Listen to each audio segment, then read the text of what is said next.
Shalom, brothers and sisters. Shabbat Shalom. I'm Elder Rakar Shiar, along with Elder Lawyer, for our weekly Sabbath lesson. First and foremost, we give all praises to the Most High, AHAYAH, Bahashem Yeshaya Wa Rawak. That's the God of Israel, the God who gave the laws, statutes, and commandments to the children of Israel. He gave that law to us so that we can be on the right side of judgment and be a light to the Gentiles and to eventually judge the world. That's our true position. That's the purpose, the reason we were born. Now, I'm going into this today. Our title, Know Your Enemies and Value Your Friends. Now, why am I breaking this down? A timely lesson in a time in which what? We're walking in the valley of the shadow of death, not knowing exactly who to trust, who to listen to, who to cleave to. So I thought I would take this lesson today, and I have other information I want to go into, but I really want to focus on the message from the Most High in His scriptures, in His word, to give a word of encouragement and understanding of what to do going forward with us being His church and you and I and us being His people. I would rather talk about us first, and then we can go into the enemy. Know your enemies and value your friends. Now, one reason I know for sure to why we don't know what an enemy is, because the majority of us didn't learn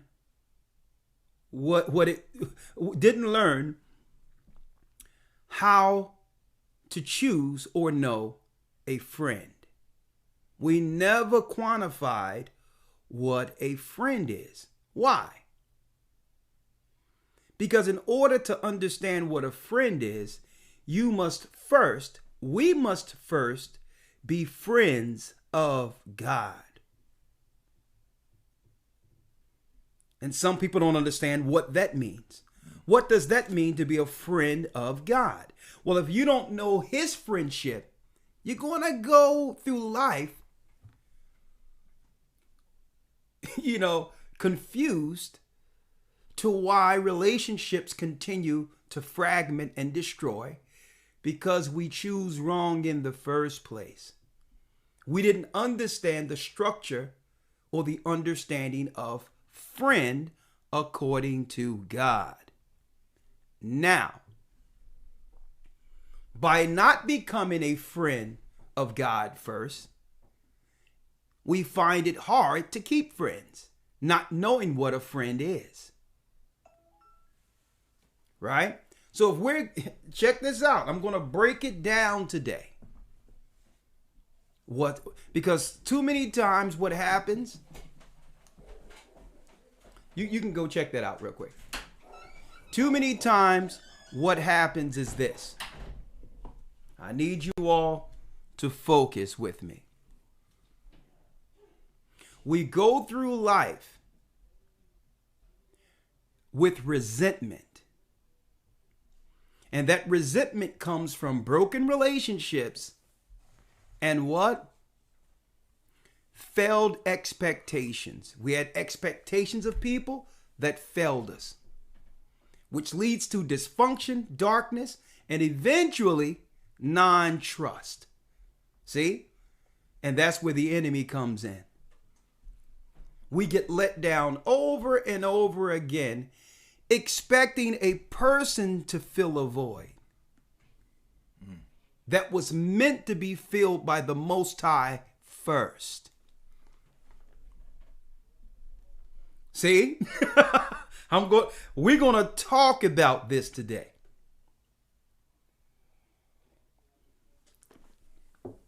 Expecting a person to fulfill a void that only the Most High can fulfill. Friends. Know your enemies and value your friends. Well, you don't know what a friend is if you don't know what being a friend of God is first. And from there, he directs our paths and our relationships. Okay? He directs our path. He directs our relationships in order. Because obviously, we choose wrong because we don't know right. We choose the wrong circles. We have expectations that fail because we need direction. If we know what a friend is, God, we can keep our friends because we choose our friends according to Him. Now, let's give some examples real quick. Okay? Let's give some examples. Let's go to James, the 2nd chapter, the book of James in the epistles. Follow me. James 2, and Elder Lawyer, I need you to read 23. Yes, sir. And the scripture was fulfilled, which saith, Abraham believed God, and it was imputed unto him for righteousness. He believed the Most High, and it was imputed in him of righteousness. Read it again. And the scripture was fulfilled, which saith, Abraham believed God, and it was imputed unto him for righteousness. For righteousness. That was that relationship first. He was in agreement with the Almighty, and it was counted as what? True. Righteous. This is what it means to have what?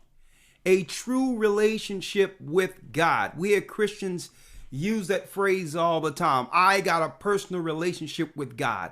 Well, the majority of Christians, you don't have a relationship with Him because you haven't been taught. We haven't been taught in church what it means to be a friend of Him. See? Read. And the scripture was fulfilled, which saith, Abraham believed God, and it was imputed unto him for righteousness. For righteousness, go on. And he was called the friend of God. And he was called what? The friend of God. The friend of God. Now that relationship would roll over into any relationships that Abraham would have in the future. Understanding that relationship, he knew what relationships to stay in. He knew how to choose a friend, and he knew according to God's law who and what to avoid. Therefore, no chaos, division, or destruction could come amongst his circle to destroy his friends. Are you following me here? You must choose right with God first before choosing. Okay? You must have that relationship and know what that is to know light from darkness. You can only invite light into light. See? When darkness, chaos, confusion comes, you know, okay, that's not a friend because I know what a friend is. It's the peace, the serenity that I feel in my relationship with the Most High. See? And when something disturbs that peace, it's what? Grieving the Holy Spirit. You know that's not a friend. That's the enemy. Right? Come on. Read that last piece again. Yes, sir. James chapter 2, verse number 23. And the scripture was fulfilled, which saith, Abraham believed God, and it was imputed unto him for righteousness. And he was called a friend, or called the friend of God. Abraham was called the friend of God. Now, let's go to James. Stay in James with me real quick, because I'm going to tell you what happens. And this is the dysfunction, the generational dysfunction, which allows the enemy to utterly eradicate and decimate our people. It starts off growing up with all types of expectations and views of how we would like our families to be and all these things, but without having God to guide us from that point. Our expectations are dashed to the ground, and we grow resentment and a non-trust with the same people we had so much expectations for. We were ready. We were like, oh man, my life is going to be this, and my family is going to be this, my life is going to be that. And you grow dark when all of those relationships are totally dashed to pieces. And guess what? You grow a non-trust, and a wall is placed up there. That's Satan. This is where Satan wants you. And we're going to call that category the shadow of death. Because don't forget, we broke this down in the academy, how the angels were before the Most High, and Lucifer, one of his names from the heavenly realm, pride grew up in him. He didn't respect that relationship, that friendship that he would have with Christ, God, and the angels, to a degree where that resentment, that pride moved him into the valley of the shadow of death that we would call back then the face of the deep. And that darkness engulfed this whole space that was made into earth.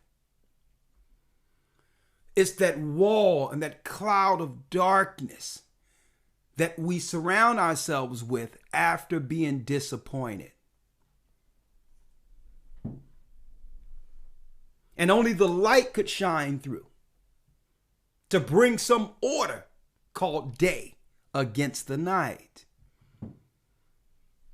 So what happens is we grow up with all this ambition and expectations for life, and failure after failure. Broken relationships, broken marriages, children didn't end out like we wanted it to. And all of a sudden we begin to do what? Draw dark, become dark. And then we begin to question our relationship with God. And grow what?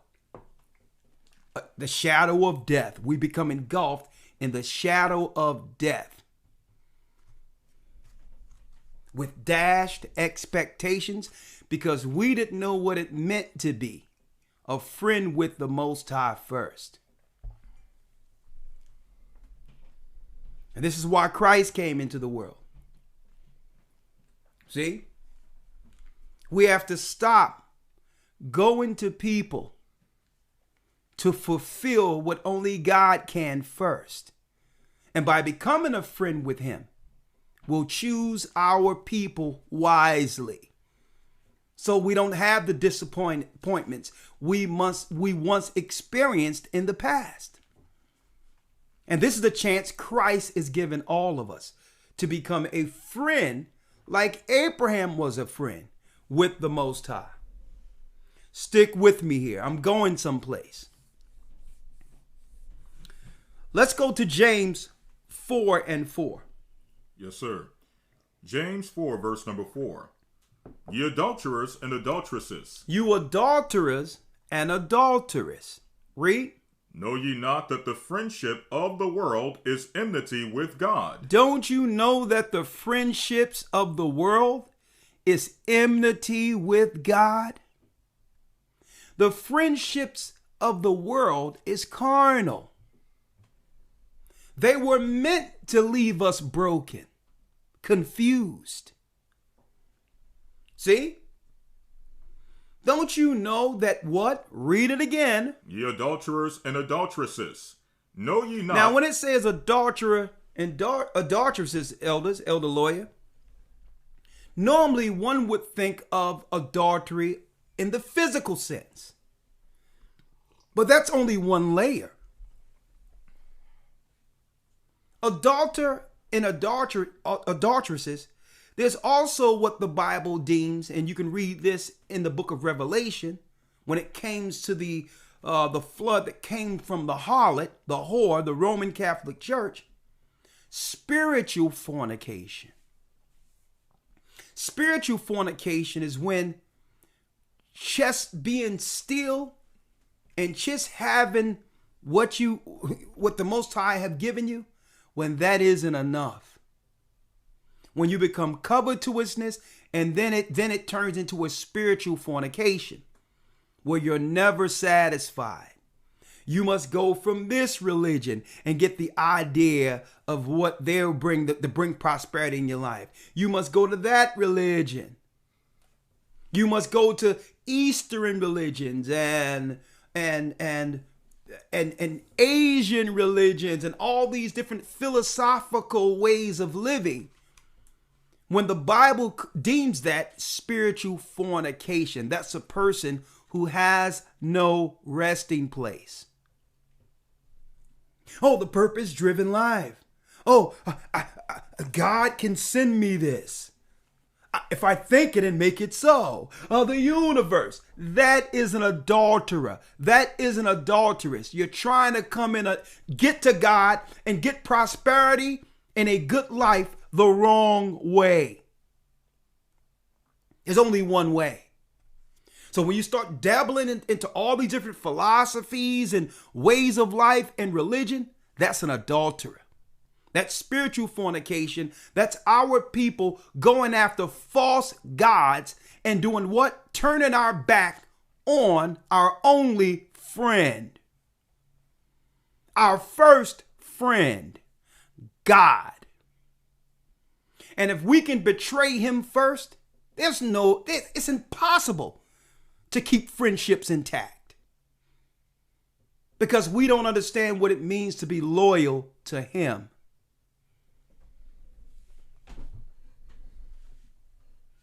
We're searching, and guess what? The Bible is simple. There's key bullet points in the Bible that makes us, if we follow these tenets, makes us friends with the Most High, and to have us build vibrant, constructive, loving families who would be what? An asset to society. Read it again, Elder Lawyer. You have something? Yes, sir. Go ahead. Wisdom of Solomon, chapter 14, verse 12. Come on. For the devising of idols was the beginning of spiritual fornication. The devising of idols was what? The beginning of spiritual fornication. Was the beginning of spiritual fornication. So with all these Asian philosophies and ways of life our people are learning right now, you don't realize that's deeply rooted adultery against the God of Israel. The purpose-driven life, Oprah Winfrey, when she get these demonic priests and priestesses to come on her show. And I know it sounds all good with the music and the violins and the pianos and the flowers behind her, but she's a top witch. Whether she mean it or understand it, nah. You have to be able to call a spade and call it out and weigh everything and try the spirits through the Bible to identify an enemy. Are they knowingly being operating as witches? And I don't know, but it ain't up to me to figure that out. Mm-hmm. Whether they're ignorantly doing it or not, I know that whatever they're peddling cannot come into my space. It cannot invade my conscience. Okay? It ain't up to me to figure out why they're in darkness. But we have to be able to identify the darkness to pick our friends. Okay? Now, let me show you what I'm talking about. Let's go to James 4:4. Let's read that again. Yes, sir. James chapter 4, verse 4. Ye adulterers and adulteresses, know ye not that friendship with the world is enmity with God? Don't you know that friendship with the word is enmity with God? That you're actually aligning yourself as an enemy of God? When we do what?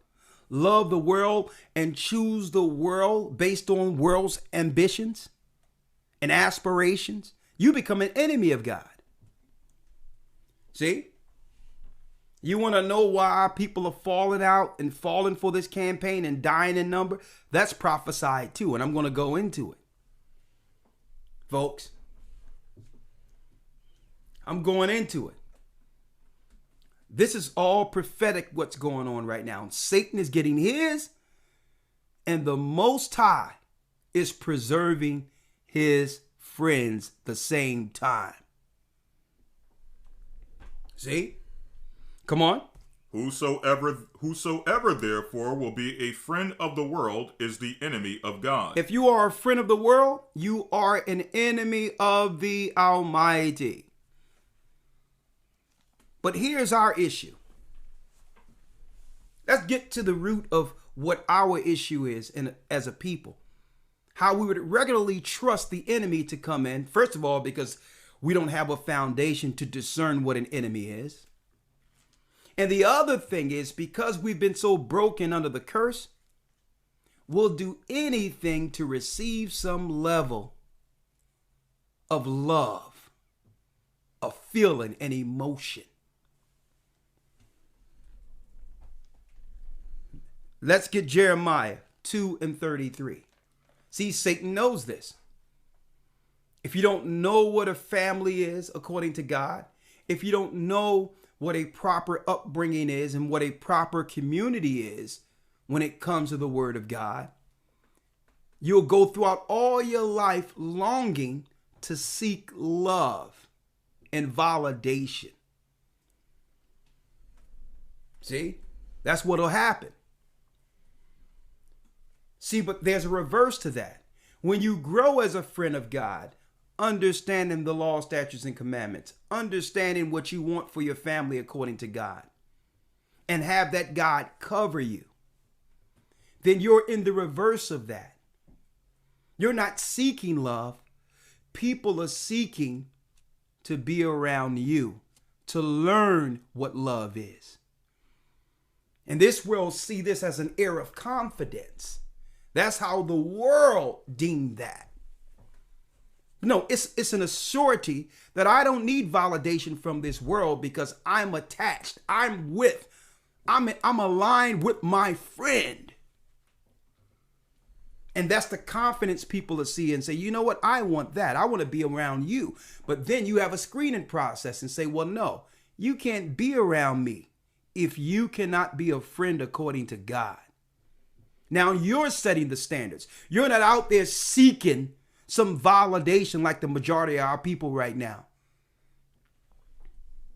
Because we don't have love and understand what it is with God, we're seeking to fulfill that void by other people who are exploiting you.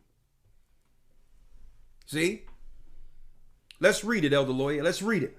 Jeremiah chapter 2, verse number 33. Why trimmest thou thy way to seek love? Why? This is what our God is saying. Why do we tremblest thy way to seek love? See? That's how we project and that's how we hide our insecurities instead of facing them. And the only way we can fulfill those insecurities is get right with our first friend. And stop trying to get with other people to fill that void, to make you, quote unquote, happy. You'll always be disappointed over and over again if you seek man to fulfill what only God can. You'll grow dark and resentful, all of that. Because because you don't know what it means to break down on your knees and say, Lord, I'm not good enough. I've sinned against you. Please become my friend. You'd rather project and say, well, I'm like this because this person broke my heart, or this person did this, or this person did that, and that's why I don't trust anyone. Instead of realizing, nah, our relationships will continue to break if you don't know what it is to have a relationship with the Most High. We got to stop breaking each other and blaming each other when really it's us. What the Most High is going to just allow you to have a fulfilled life in a relationship with everyone else when our relationship isn't right with Him?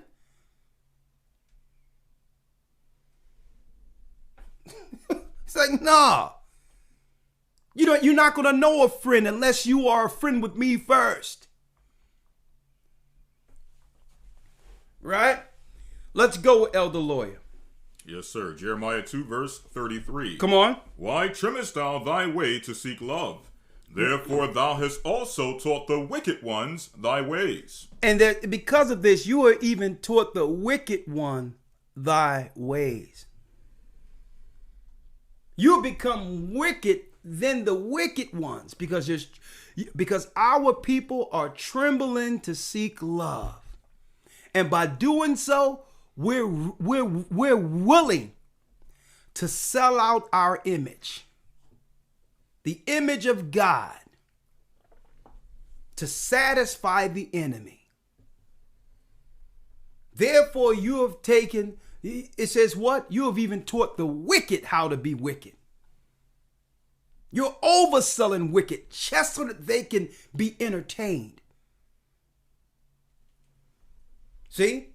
Because you're seeking, it's like a child just doing everything they can to get attention from their father, from their family. And this is how we out there in the world right now. Not being respected, being laughed at. And when I look at how they're exploiting us, I'm looking at the entertainment business. I'm looking at what's going on, how they exploiting sisters and all that, and how they got Lizzo out there and she's like this and all that. She's just trying to seek attention. She's just trying to get friends. And the whole world is laughing. Cardi B, Nas X. I don't look at them. I see broken people who always who need a friend. Mm-hmm. That's right. And because they don't know what it is to be friends with the Most High, Satan has exploited them, exploited their insecurities, and have made us a laughing mockery before the whole earth. These are people that were born in dysfunction and didn't resolve their own issues, and Satan utilizes this. Why tremblest thou to seek love?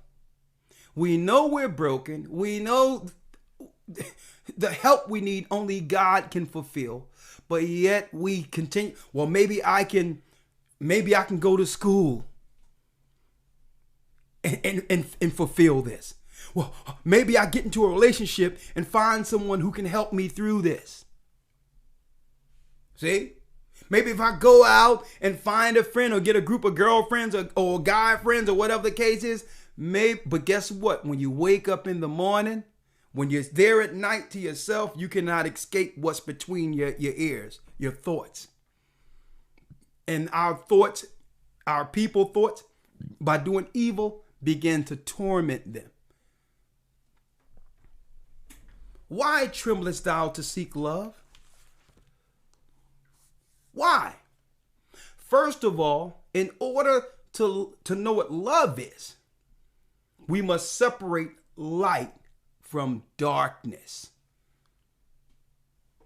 The light is the law of God. The light is the law of the Almighty. This makes us friends, like Abraham was a friend. Like Moses, Noah, Joshua, the prophets, how they were friends with God. It was the law that made them friends, and it didn't matter how the world viewed that. Noah could break that relationship that the Most High had with the prophets. That's a real friend. And usually when you're a friend like that, guess what? Your circle is small. Mm-hmm. You have something, Mother Lawyer? Yes, sir. Let's go. Proverbs chapter 6, verse number 23. For the commandment is a lamp, and the law is light, and reproofs of instruction are the way of life. And truth and instruction is the way of life. That's the direction that navigates us through the valley of the shadow of death. See? We navigate through the world for validation and acceptance. And folks, we find ourselves with these broken relationships all through our life because the majority of people that we are seeking in the world for validation, they are broken without guidance. So it's time we get off this rat race, this Ferris wheel, and say, you know what? I'm going to build a foundation to know what it means to be a friend with the Most High first. So the Most High had to level set it.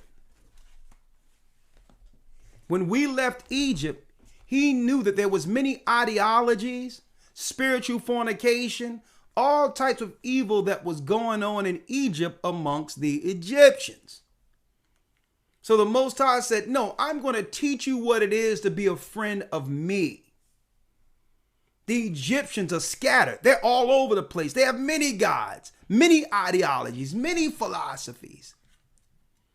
I'm going to teach you what it means to be a friend of the Almighty. And guess what? The Most High don't need a multitude. Because at the end of the day, there will only be 10% that are called friends of the Most High who last through this purge. The purge we're living in right now, only 10% that the Most High deemed friends will make it through. Elder Lawyer, let's go to Deuteronomy, the 6th chapter. Yes, sir. So he level setted it. When he took us out of Egypt, he said, listen, I'm going to extend this love and friendship I have for Moses. I'm going to extend this to my nation. I took you out for a reason.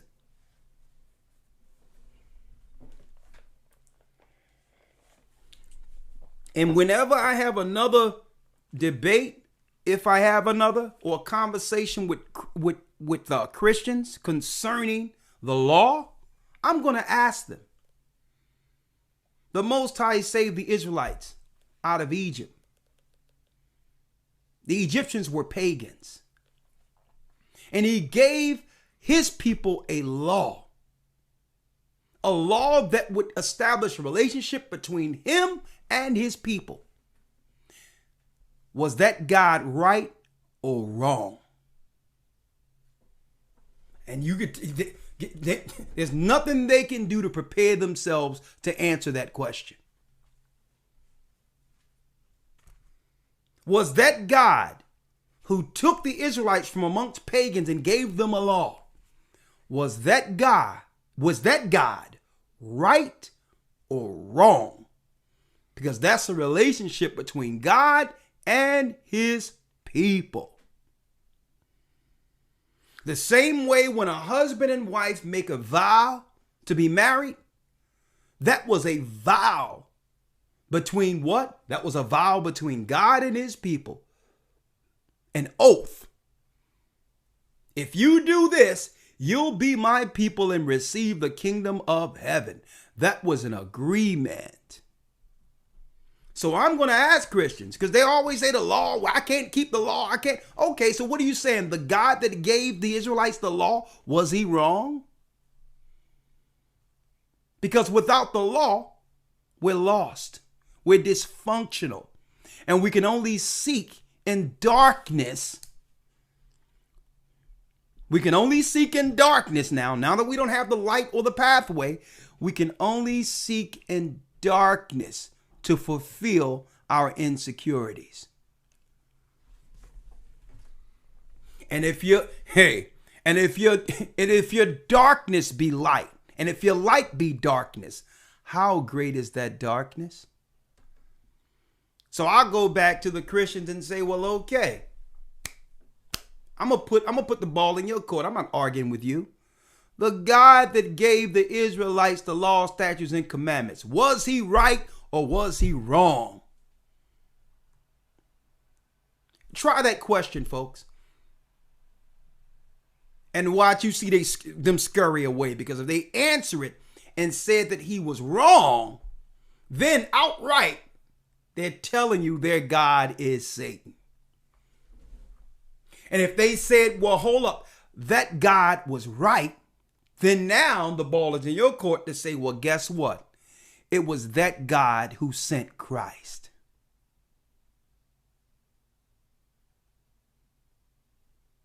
It was that God that sent Christ. Huh? See, I'm not going to dance around with, let's go to this precept, or you don't understand this, because they have us working backward with the confusion and lies that came through Jesuit philosophy. And they want us arguing these points while they destroy us all. I'm going straight for the jugular. The God who gave the Israelites the law, was he right or wrong? Are you telling me that that was the devil who did that? Or do you follow the devil? Come on, let's go. Deuteronomy 6. Deuteronomy chapter 6, verse number 5. Come on. And thou shalt love the Lord thy God with all thine heart. See, that's that relationship. That's that friend. Thou shalt love the Lord thy God with what? With all thine heart, and with all thy soul, and with all thy might. With all thine heart, all thy soul, and all thine might. This is what he told us, our forefathers. I'm going to show you how you will be what? Forever a friend of mine. Now, the Gentiles, they go to Buddha, they go to Allah. The Christians ignorantly go to whom they call Jesus and don't even know who Christ is. Everything is subjective. Everything is individualized. It's my opinion. He's my Jesus. This is how I deem him to be accepted. Nah, it's not subjective. With friends comes what? With friends come accountability. You can't do whatever you want to with a friend and hope to keep that friend, right? But they're telling us this is how God is.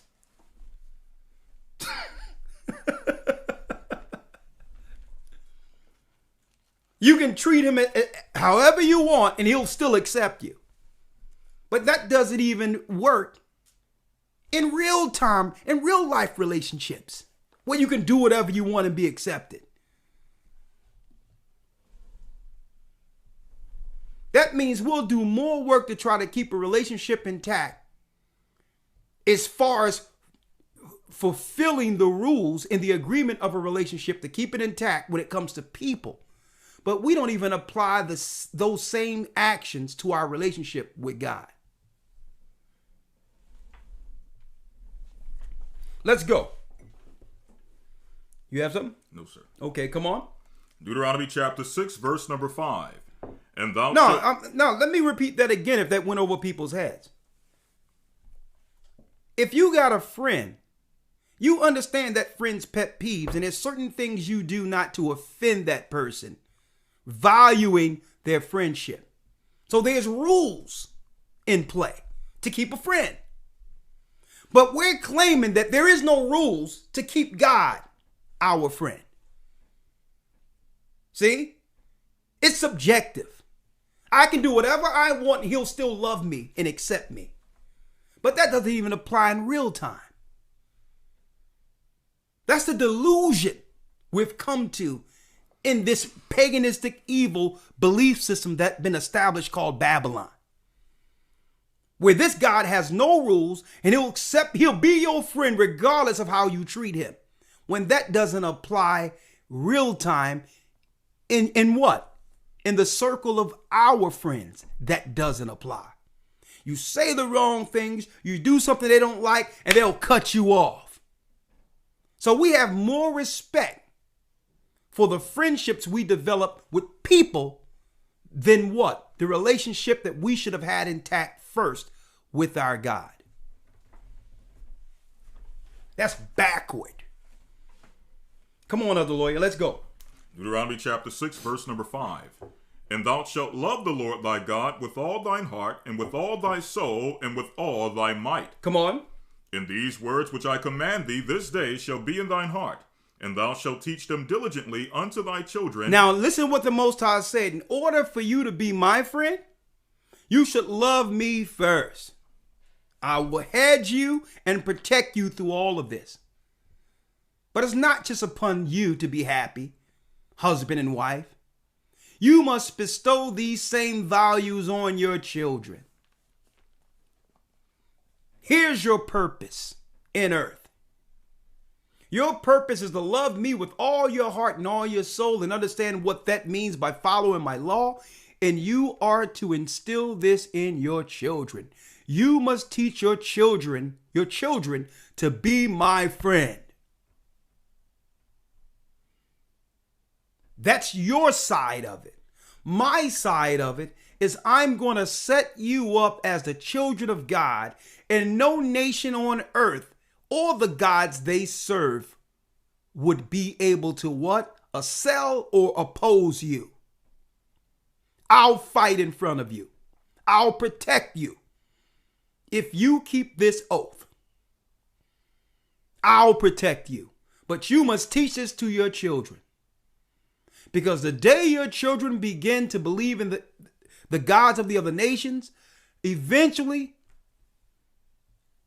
they'll be moved into a far land and serve the Gentile nations. I didn't take you out of captivity to act a fool. It comes rules. It comes with rules. The rules is you are now my friends, and that friendship comes with an oath. An agreeable oath that's exercised on both sides. On both sides.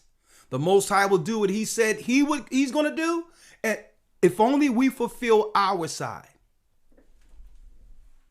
If we are a friend of the Most High, there is no dysfunctions. There aren't any insecurities. See? None of the stuff we're seeking friendship for or seeking love for doesn't even exist if we keep this agreement. Read. Verse 7. And thou shalt teach them diligently unto thy children, and shalt talk of them when thou sittest in thine house, and when thou talkest by the way, and when thou liest down, and when thou risest up. And thou shalt bind them for a sign upon thine hand, and they shall be as frontlets between thine eyes. Come on. And thou shalt write them upon the post of thy house and on thy gates. And it shall be when the Lord thy God hath brought thee into the land which he sware unto thy fathers, to Abraham, to Isaac, and to Jacob, to give thee great and goodly cities which thou buildest not, and houses full of all good things which thou fillest not, and wells dig which thou diggest not. I'll give you everything. If the Gentiles even think of touching you, I'll send the angels to disrupt their conspiracies. I'll fight in areas you don't even know I exist to save you and your children. See? See, and this is why the Gentiles are working so hard to say, no, follow the law is wrong. You can't follow the law. If you follow the law, you have to follow it all. If you don't follow it all, you're guilty of it all. So that means I'm following nothing. I'm guilty of it all. So you know what? We can just sin on purpose and it's okay because Jesus covers us. This is why they push that demonic doctrine. That doctrine makes us enemies with God. And if you don't think it doesn't, look at your communities. Does these communities we live in look like these people are friends with God? There's churches everywhere on every other corner. And usually a community, you can understand what the community is based on its spiritual leadership.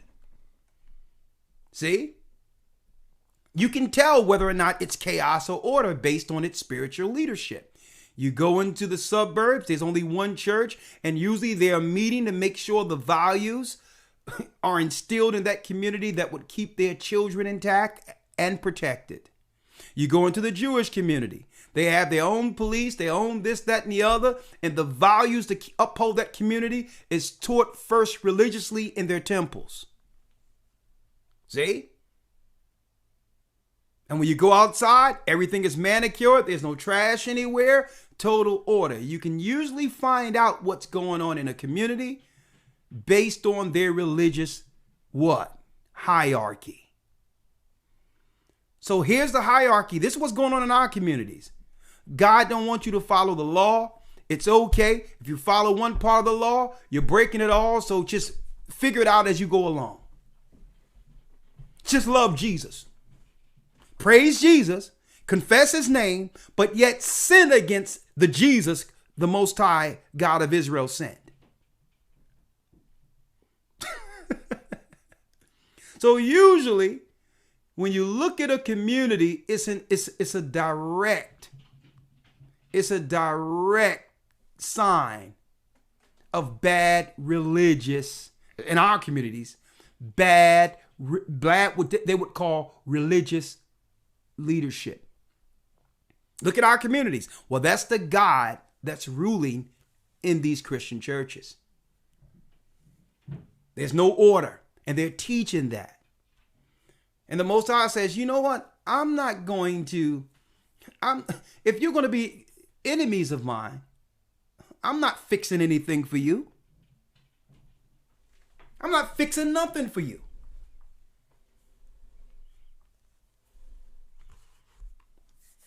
Here it is. We call this chaos happiness. We try to find happiness in the midst of chaos.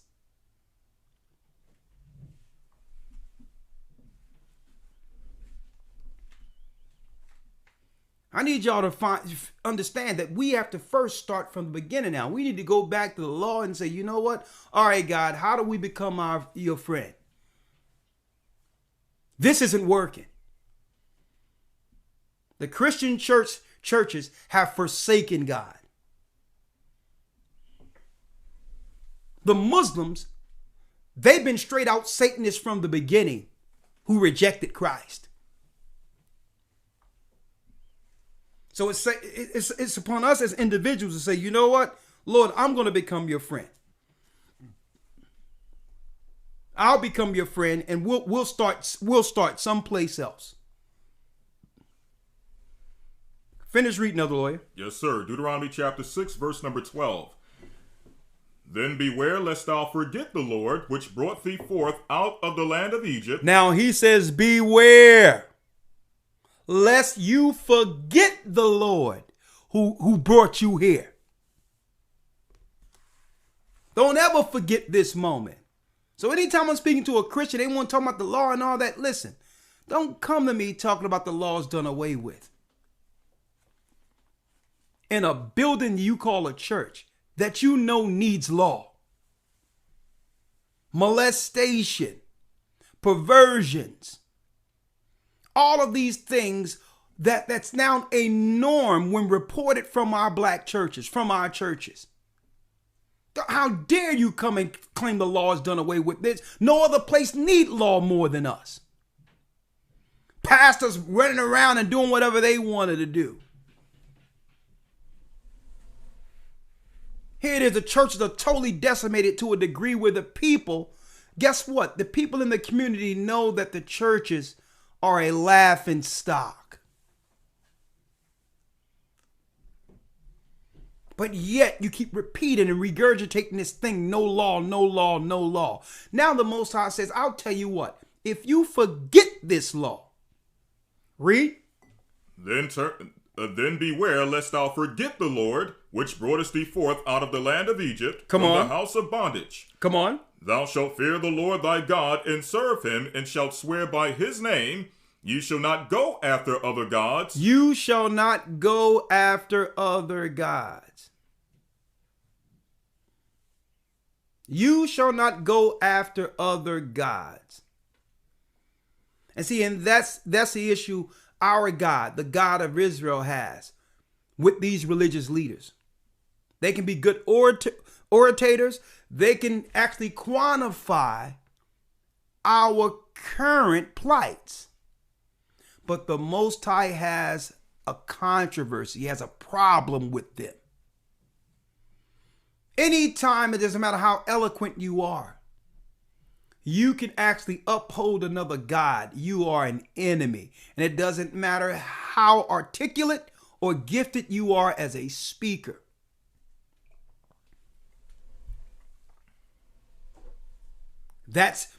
And I'm going to put it out there. Those are the religious leaders out there. Eloquent, even though it's hard for me to even say things because I understand some of these people have all good intentions. They're enemies of God. People like the Nation of Islam and all that. You're saying all the good things we need to hear, societal-wise, as far as what the enemy's doing. But you're not telling people how to become friends with God. How did we get here? We got here for breaking God's law. Farrakhan and all these others, how eloquent they are in actually breaking down socio-economic scenarios, societal scenarios when it comes to the white man, they are lacking when it comes to preaching what it means to connect back with our God. You're so focused on trying to break down the white man. We get back with our God. Who's going to take care of the white man? The same God who set him up.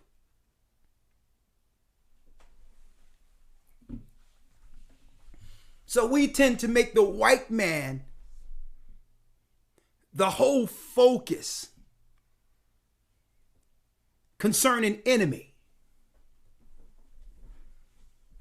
Know your friends, know your enemy, and take heed of your friends. We tend to just focus on the white man, and we make him even more important than getting back with the Most High, who set the white man up. Okay, and why did he set the white man up? Because we disobeyed God. We working backward. That's like me going downstairs. I'm just say hypothetical. Okay, an analogy. I'm going downstairs. I'm a child. I did something wrong. I was out all night and I was supposed to be home at a certain time. I'm a kid. My father was concerned and he beat the living daylights out of me for disobeying him. Right?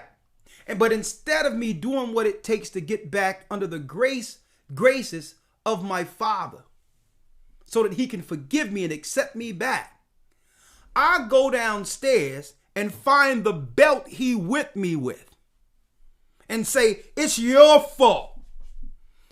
Every time I do something wrong, you're coming with this belt. It's you. And I'm sitting there, I'm fighting with the belt. And I'm tussling with the belt.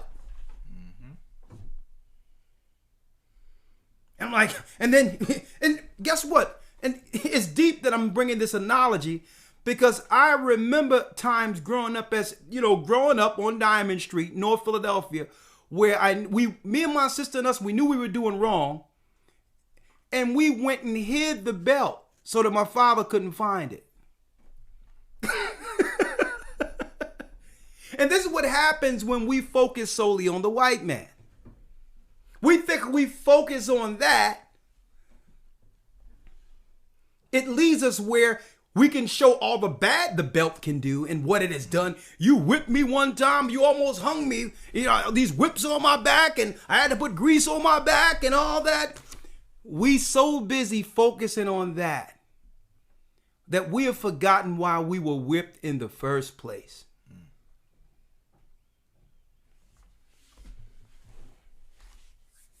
We just forget all together. We just focus on the belt. Right? That's right. When if we get back with the Most High, go back to when he gave us the law, he'll take care of any enemy that's coming up against us. But we have to know what it means to be friends with him first so that he can forgive us and take us back into his grace. See? And there's no way, like I mentioned earlier, that we know that we can understand how to be friends with one another if we don't know what it is to be a friend with God first. We have all these lofty expectations, putting that on people, and that's too much to bear for a person. They shouldn't have to bear fulfilling a void that only God can fill. Right? Where are you, Elder Lawyer? Deuteronomy chapter 6, verse number 14. Read. Ye shall not go after other gods, of the gods of the people which are round about you. Come on. For the Lord thy God is a jealous God among you, lest the anger of the Lord thy God be kindled against thee, and destroy thee from off the face of the earth. Off the face of the earth. Now, the face of the area he's talking about is kicking us out of Eden, like he did our father Adam.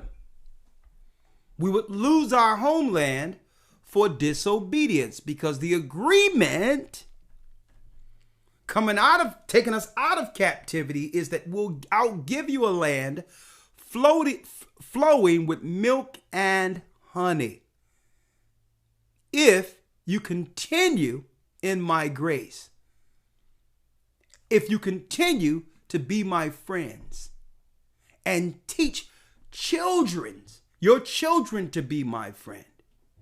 Men, you must be the provider. You must uphold me as the image of God, and the woman in the house will help meet your expectations I have of you. And you will teach that to the children. Everyone has a role. Everyone has a duty. And there's never an excuse of why you cannot fulfill your duty. I hear people come with all these excuses. Well, I can't do this because he's that. Or I can't do this because she's that. No, it has nothing to do with him or you. It has everything to do with your obligation, your oath with your friend, the Most High. There's no excuse to why we're not fulfilling our portion, our part of the agreement. Well, he did this, so I ain't gonna do this. Well, she doing this, well, I can't do this. Nah. That's dysfunction. That's an excuse. That's not becoming accountable. See? Come on, Elder Lawyer. Now, read a few more verses, and I'm going to break something down real quick. Read. Yes, sir. Verse number 16. Deuteronomy 6, verse 16.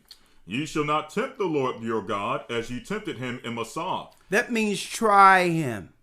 And sometimes we push the envelope and say, well, you know what? He loved me.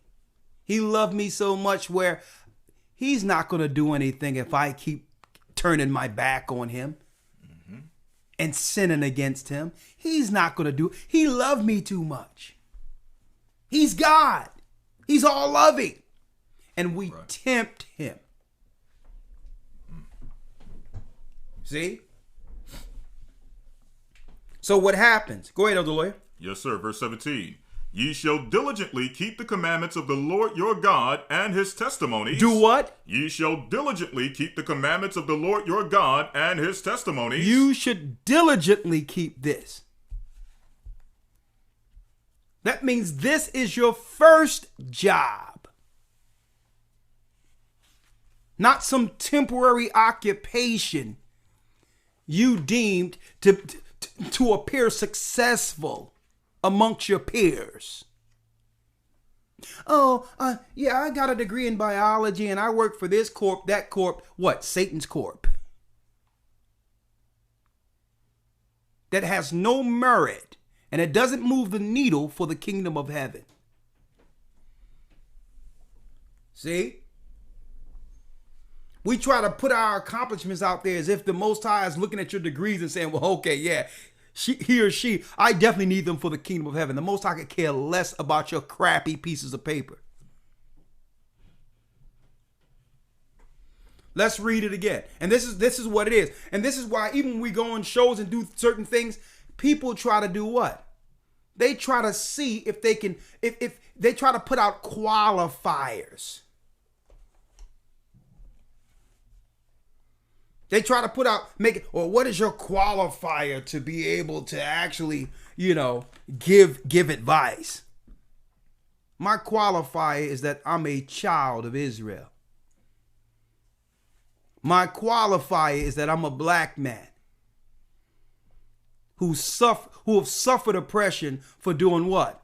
For the generational curse of breaking the law, statutes, and commandments of my God. That's what qualifies me. We have our papers right here. It's called the Bible. The Bible qualifies us. Oh, where did you go to school? Where did you go to this? Wait, the Most High could care less about your stupid pieces of paper. You just do that to get some level of accreditation or some level of authority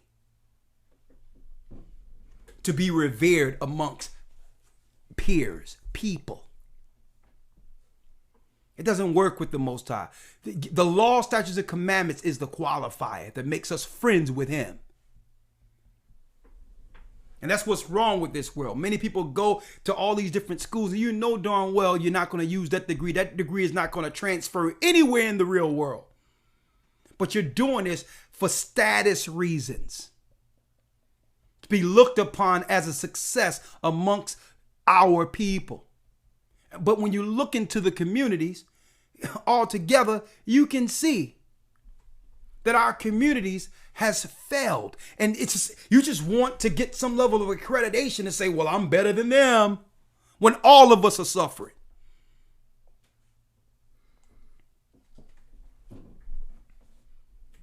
We get in debt, take those pieces of paper, and then you ask, well, what do you actually do? And not 10 times out of 10, the jobs that people get after college has nothing to do with the degree they acquired.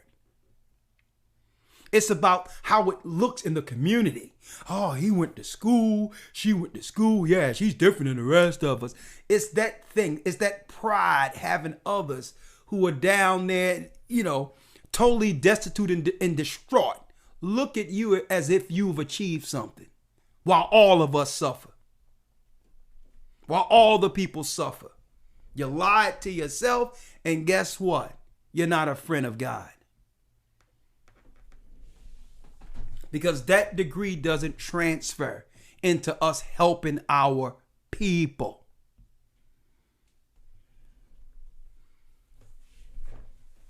It only severs you out as some level of an authority. And 9 times out of 10, the enemy will use those accreditations or all those accolades you got in the world to actually come into the community and to push their campaign to kill us. That's an enemy of God. Because nothing you're getting out there is helping us anyway. Let's go, other lawyer. Yes, sir. Deuteronomy chapter 6, verse number 18. And thou shalt do that which is right and good in the sight of the Lord, that it may be well with thee, and that thou mayest go and possess the good land which the Lord sware unto thy fathers. So by doing so, the Most High gave an oath that he would put us back in the land of Israel. And eventually, when Christ returns, that will happen, but not until a purge. Folks, we're living the purge. Let's talk about it. Elder Lawyer. Yes, sir. Let's first go into the law. Right? Get Isaiah 6 and 10 real quick. Isaiah chapter 6, verse number 10. Read. Make the heart of this people fat, and make their ears heavy, and shut their eyes. So what did the Most High do? We didn't follow the law. He says, you know what? Make their hearts heavy. Shut their eyes. Have them walk in darkness. Folks, the majority of people you seeing out there making the wrong choices, this is them. Starting with the priests, the preachers, those who claim to be called by God. Close their eyes. If the blind leadeth the blind, they will both fall in a ditch. These are not my friends. Read. Make the heart of this people fat, and make their ears heavy, and shut their eyes, lest they shall see with their eyes, and hear with their ears, and understand with their heart, and convert and be healed. Come on. Then said I, Lo, how long? And he answered. You Isaiah 6, right? Yes, sir. Read. And he said, how long? And he answered, until the cities be wasted without inhabitant. Until the cities be wasted without inhabitants. Until Israel is totally desolate of its people. The Most High made an agreement and said, if we follow that agreement as friends, he would preserve us and our children alive on the land. If we broke the law and continue to fall to the philosophies and the ideologies of the Gentiles, Buddha, Allah, and all Catholic, Jesus, Mary. And if we started to dabble into this Babylonian satanic religions, he's going to take us off the land. What good is us being on the land when we're following the ways of our enemies? You might as well serve them. You don't want to serve me. So we turned our backs on our God. Read.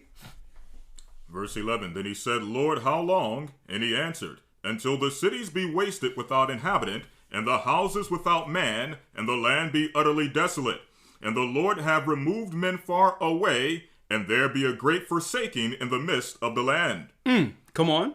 But yet in it shall be a tenth. But in it shall be a what? A tenth.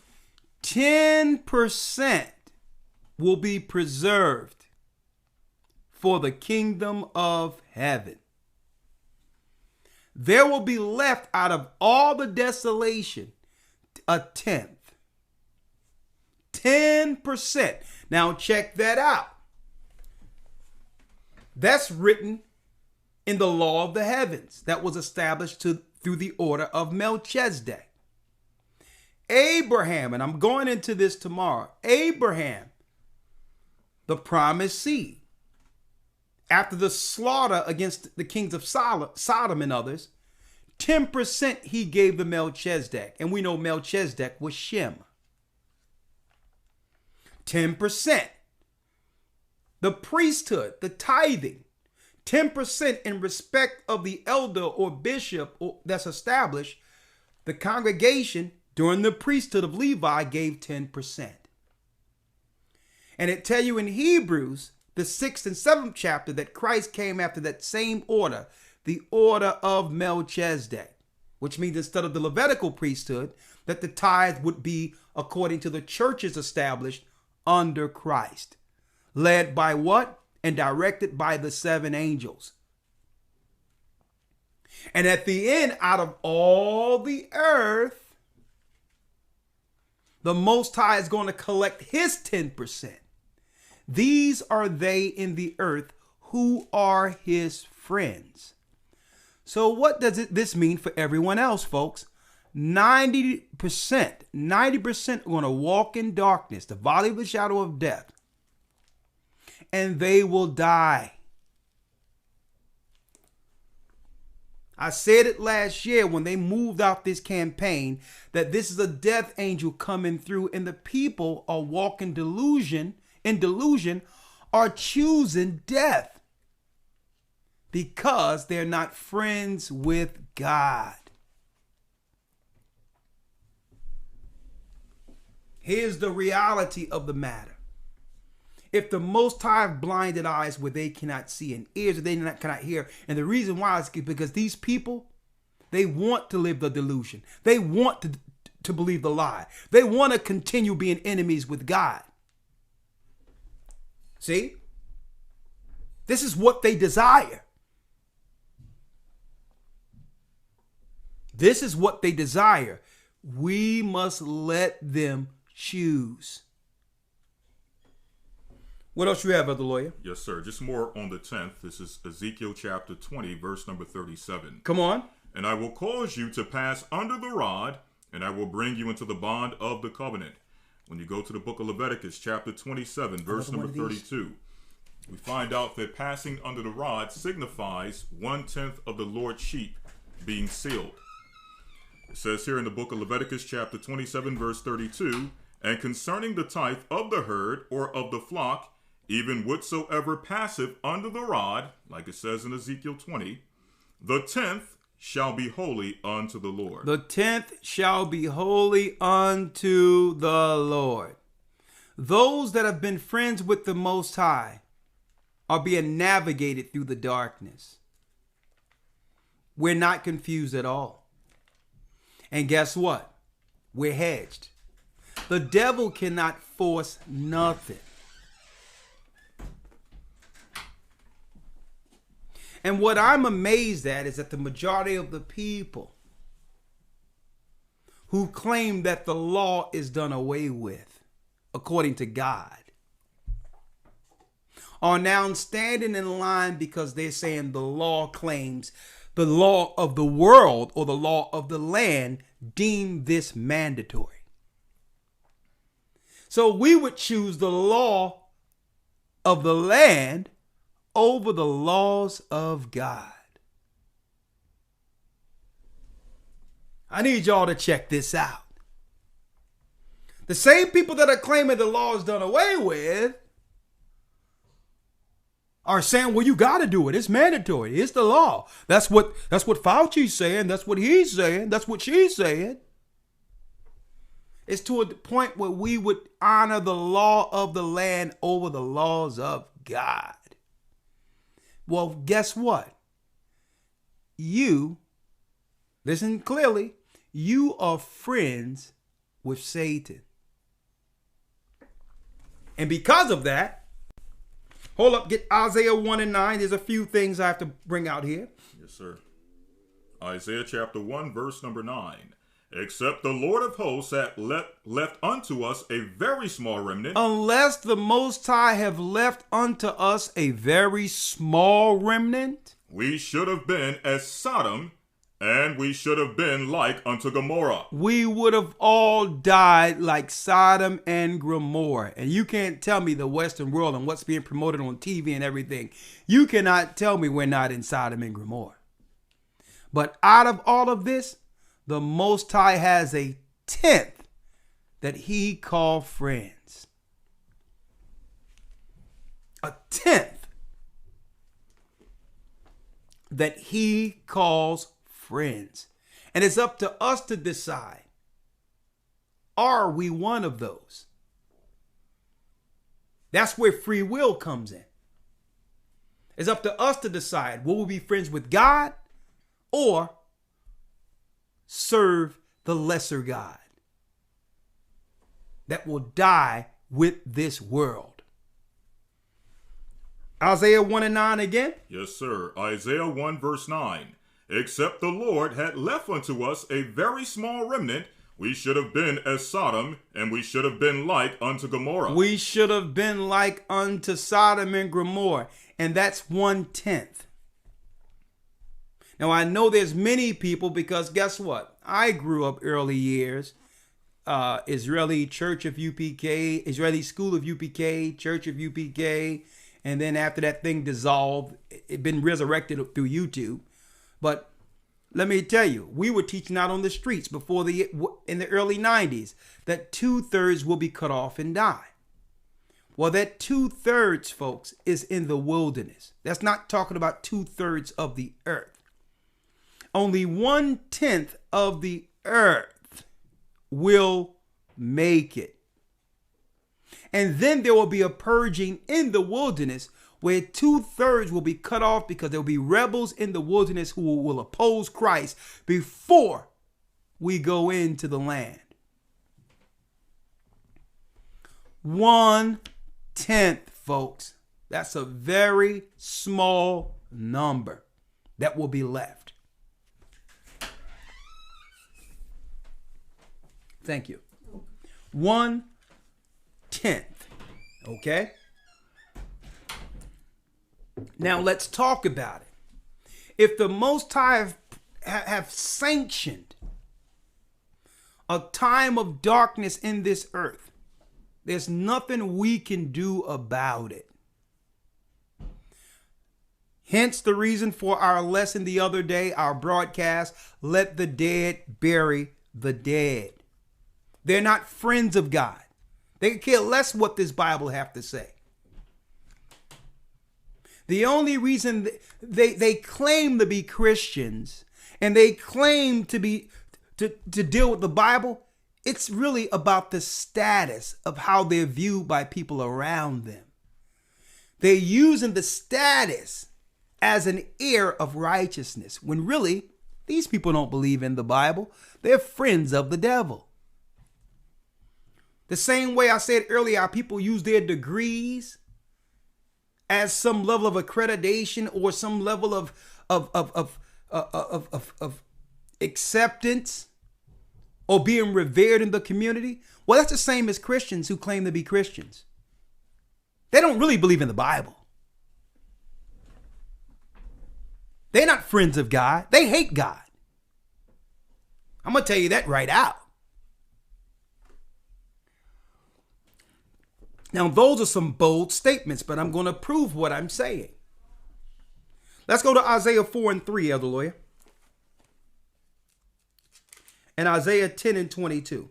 Isaiah chapter 4, verse 3. Read. And it shall come to pass that he that is left in Zion, and he that remaineth in Jerusalem, shall be called holy, even every one that is written among the living in Jerusalem. Those that are written among the living in Jerusalem. It's talking about our people.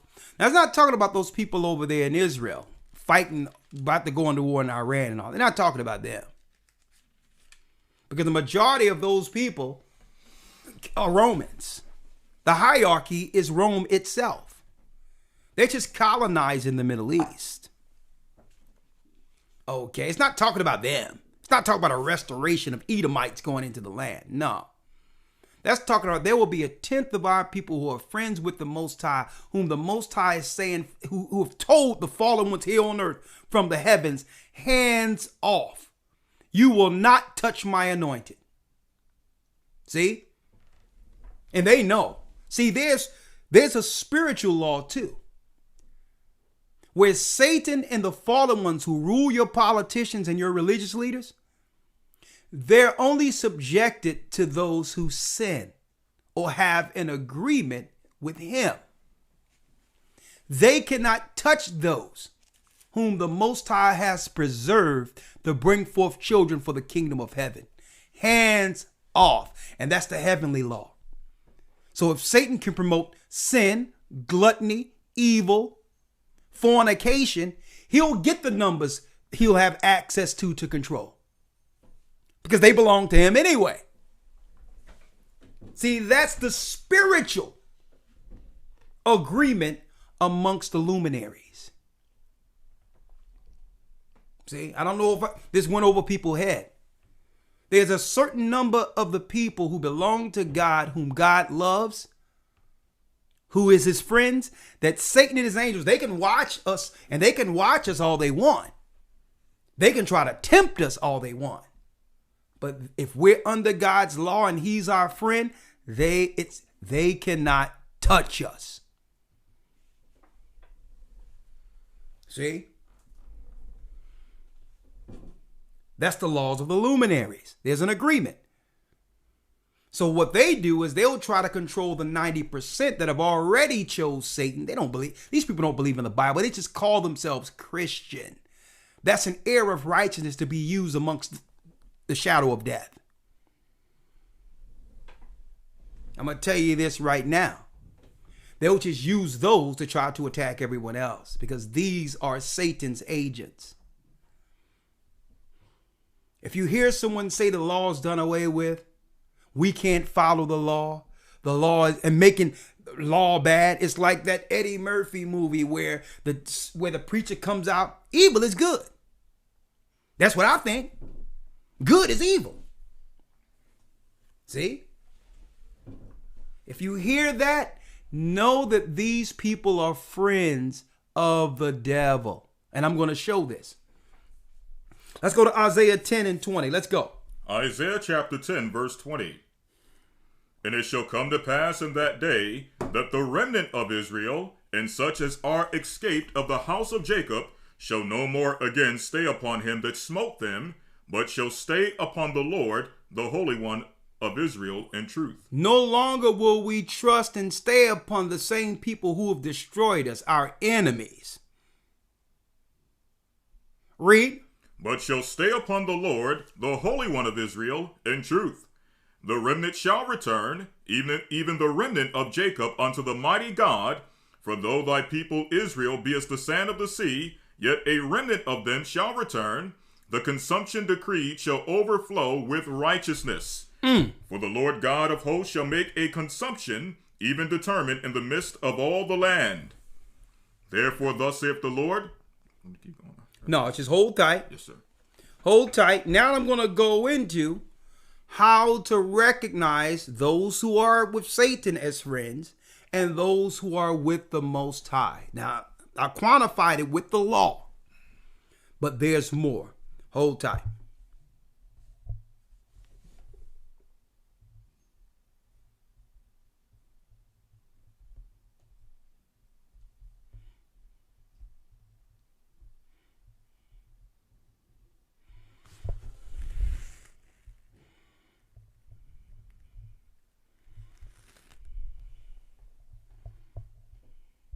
The Bible.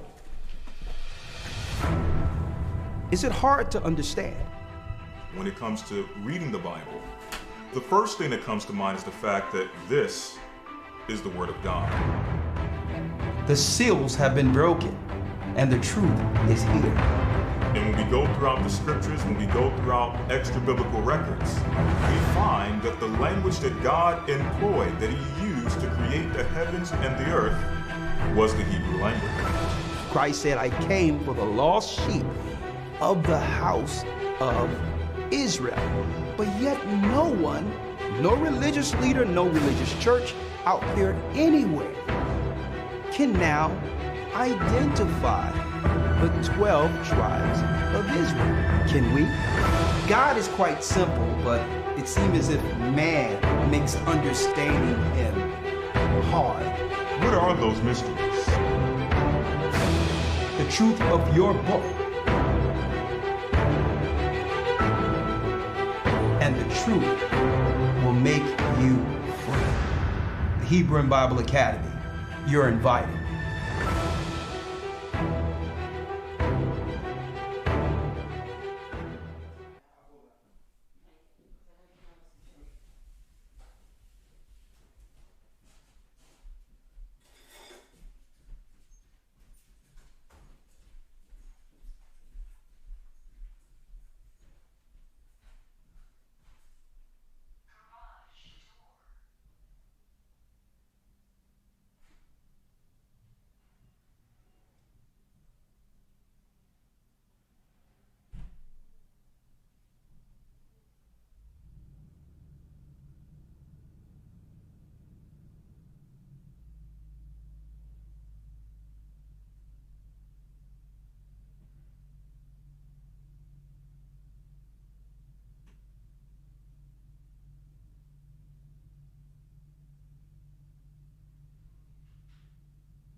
The Bible.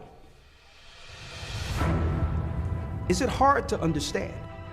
When it comes to reading the Bible, the first thing that comes to mind is the fact that this is the Word of God. The seals have been broken, and the truth is here. And when we go throughout the scriptures, when we go throughout extra biblical records, we find that the language that God employed, that He used to create the heavens and the earth, was the Hebrew language. Christ said, I came for the lost sheep of the house of Israel.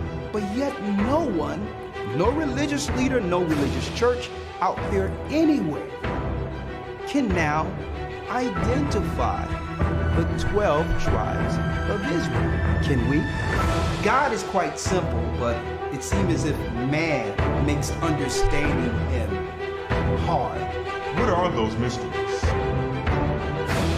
The truth of your book and the truth will make you free. The Hebrew and Bible Academy.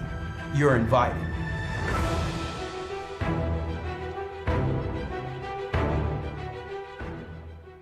The Bible. The Bible. Okay. That's right. Jumping right back in, brothers and sisters. That's right. Know your enemies and value your friends. Okay. First of all, you must know what's an enemy of God. Okay. Listen to me clearly. And what's a friend of the Almighty. Now, if you are against God's law, you're His enemy. So let's quantify this. Because you have many pastors out there that would try to claim and state claim that no one can follow the law. You'll hear this. No sooner as we drop, you must keep the commandments of God, which is what? An oath, an agreement with the heavens.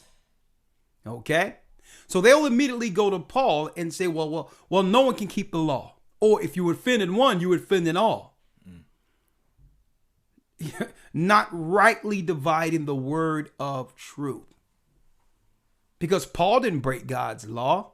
Paul was correcting the Pharisees and scribes who was using the law to put men in bonds. Okay? He didn't say the law was done away with. So when they go there to show you that a friend of God followed God's law, you go to Paul's writings. Let's go to Romans 7 real quick.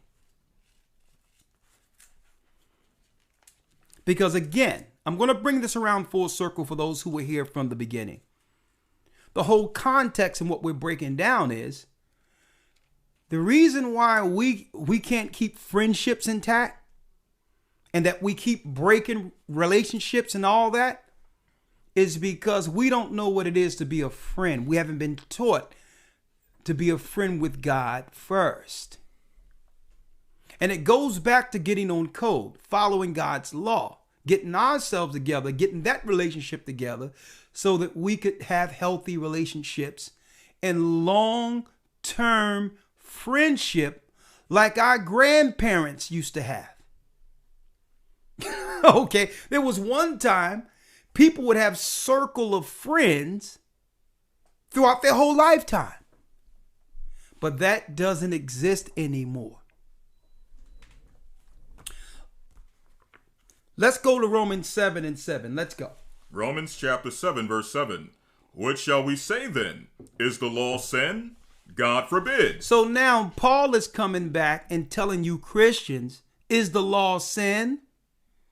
Because you out there teaching that the law is wrong, that evil is good. Read. What shall we say then? Is the law sin? Is the law sin, which means is the law wrong? God forbid. God forbid, which means no. No, the law isn't wrong. The law brings disorder. The law brings light into darkness.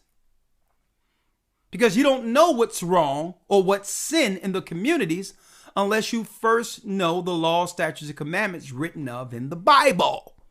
So how do we fix our communities if we don't know the law? That's hustling backward. If everything is subjective and it depends on the person whether or not something is a sin, how do we ever correct anything? Read. What shall we say then? Is the law sin? God forbid. No. Nay, I had not known sin but by the law. So Paul said, the same Paul that the churches try to use to claim the law is done away with is telling us. He's teaching the church. Just because we're under grace doesn't mean you can now do what? Do away with the law. Because without the law, there's what? Chaos. What was chaos? Chaos was at the face of the deep, the darkness that came with the fallen ones. Only evil can operate in darkness, in disorder. But if you have the law now, you can choose your life and the friends in your life accordingly. And therefore, peace will reign in your home. Peace. I was growing up in a time, and I think the Most High, my generation probably caught the last end of it, where it doesn't matter how much you love your children. If they broke the laws of God, they were out of there. If you're going to choose man on man love, woman on woman love, and all this other stuff, you wasn't going to stay in our homes. If you were going to smoke, because why? Our parents were what? We understood the longevity that comes with friendship and how to sustain what? Legacy. And it was about, listen, you went across the tracks and you're not bringing that here and going to influence your little brother and your little sister and mess my children up. That was your choice. You getting the Hades out of my house. I remember those days. But now we allow the sin to fester in our home, even when it comes to our children.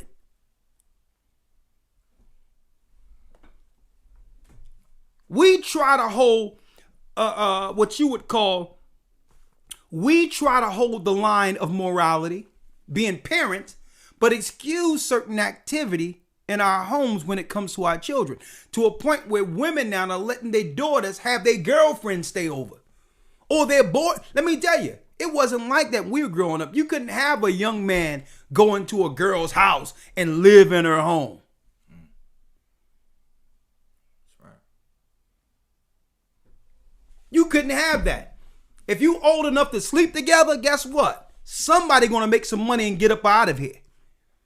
To think of even spending the night in your parents' home was wicked. But guess what? The whole world, including our communities, have made an agreement with Satan. Where now mothers and all that and fathers aren't in the home because to a degree, we've been incentivized out of it. No one want to talk about that. If people feel that there's no financial obligation, if there's no financial reason to respect the man in the home because he's the provider, then he's expendable. No one want to talk about, they want to talk about the cheating and all this whole stuff. No, men has become expendable. And because of that, the state can come in or child support can come in, whatever the case is. This is what they wanted. They wanted a house. They wanted a society ruled by what? Unruly children raised by women. Because certain things that a man wouldn't go for, sometimes mothers who are natural nurturers will do what? They'll compromise. Get that real quick. They'll compromise it. So I'm just giving it like it is. So it's not no time to blame. It's time to put things back in order. It's not to blame. It's to bring order now. Let's read that last piece again, Elder Lawyer. Romans 7:7. Romans 7 verse 7. What shall we say then? Is the law sin? God forbid. God forbid. Nay, I had not known sin but by the law. I have not known sin but by the law. For I had not known lust, except the law had said, thou shalt not covet. He would not have known lust unless the law that was given to Moses stated that thou shalt not covet. You should not just follow the desires of your flesh. He wouldn't know that that was bad if the law didn't tell him this, which means there would be no promotion amongst our nation of anything that would lead to covetousness or just fulfilling the flesh. But that's modern day advertisement. See? Back then, that wouldn't have been allowed amongst our people because that's enticing people outside of our obligation. We're breaking ties with our friend, God, to fulfill our personal lust. Guess what? Paul stated that he would not have known that that was evil. He would have just thought that, okay, that's good advertisement. Enticing people to get things they don't want. Back then, we'd have seen that and be like, yo, that's evil. That's against the law. You can't tip people into wanting things, desiring things that not even in their minds. That's control. But through the law, he understood that. See? Read. Verse number 8 or verse 7. Come on. What shall we say then? What shall we say then? Is the law sin? Is the law sin? God forbid. No. Nay, I had not known sin but by the law. But by the law. For I had not known lust except the law had said. He would not have known what lust was unless the law said what? Thou shalt not covet. So Paul didn't say the law was done away with. You're liars, Christians. All these talking points, well, I can't follow all 614. You are a liar because guess what? If you followed the 10, it would make the rest mute anyway because a lot of the laws are there because you've broken the 10. So don't come with that 600 something. If you follow the 10, you don't need the other laws that's coming in to restore or to repair damage due to sin.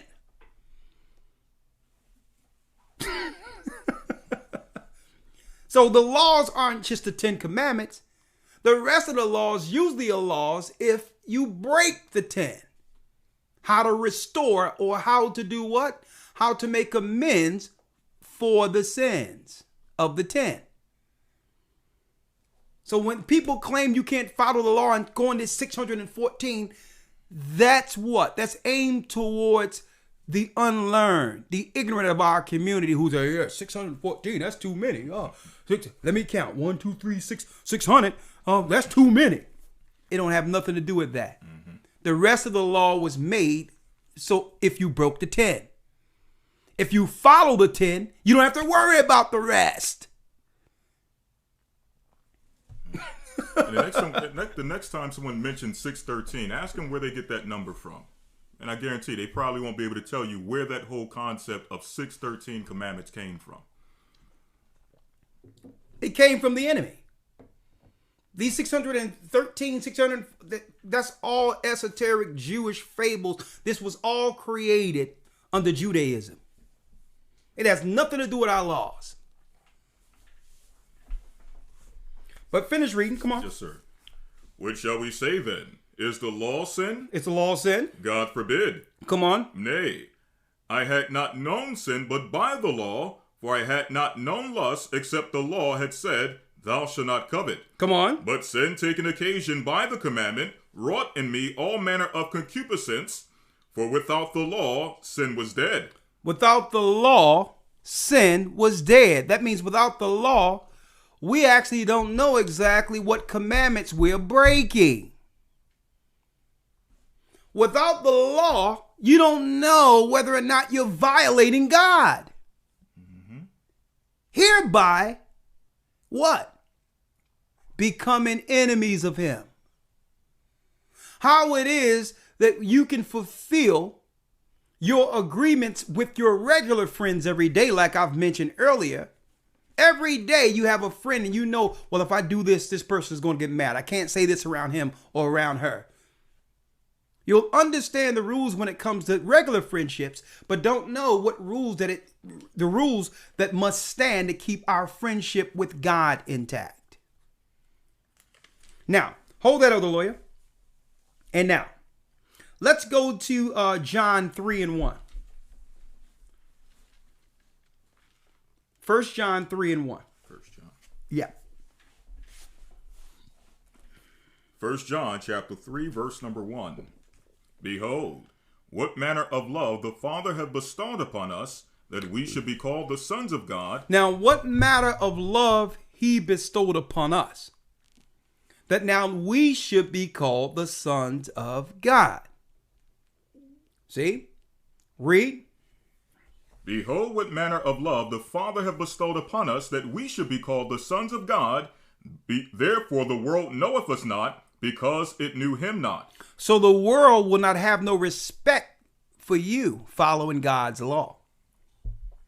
See? So they're not going to have no respect for you because they don't respect our God. They're not friends of our God. All these Gentiles that you think are doing well, and doctors, lawyers, and scientists and all that, the majority of them are children of the devil. So when you try to compare yourself as far as world status goes to them, it looks like they're winning. It looks like they're winning. Like, man, he's a biophysicist and he that and the other. Nah, you're going to burn in hell. It doesn't matter what your job is. And they'll look at you as if you're less than because they have achieved the status of this world. Read, but they are invisible to our God. See? So we can't tremble to seek love by these cats because why? Read it again. Behold, what manner of love the Father hath bestowed upon us, that we should be called the sons of God. Therefore the world knoweth us not, because it knew him not. They don't know, they don't respect this truth in God's law in the Bible because they don't know him. Read. Beloved, now are we the sons of God, and it doeth not yet appear what we shall be, but we know that when he shall appear, we shall be like him. See, but right now, the world is not recognizing what we shall be. They only see us in our current state. They're sleeping.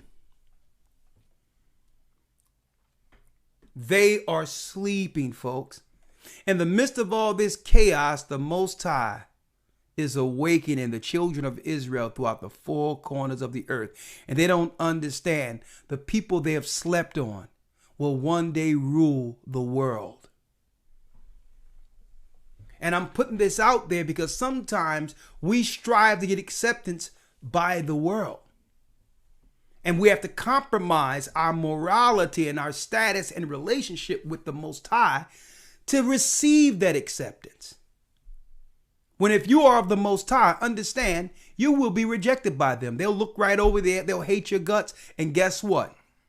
Accept that. It's fine. It comes with the territory. See? Read. Beloved, now are we the sons of God, and it doeth not yet appear what we shall be, but we know that when he shall appear, we shall be like him. We shall be like him. Read. For we shall see him as he is. Come on. And every man that hath this hope in him purifieth himself. So every person that has this hope in themselves, if they have the hope to one day receive the covenant of sons like we did under that cloud coming out of Egypt. Read. And every man that hath this hope in him purifieth himself, even as he is pure. Whosoever committeth sin transgresseth also the law. If you commit sin, you transgress the law. Now, if you commit sin, you become an enemy of God. So if you break God's law on purpose, you are an enemy. Read. Whosoever committeth sin transgresseth also the law, for sin is the transgression of the law. What is sin? For sin is the transgression of the law. Sin is a transgression of the law.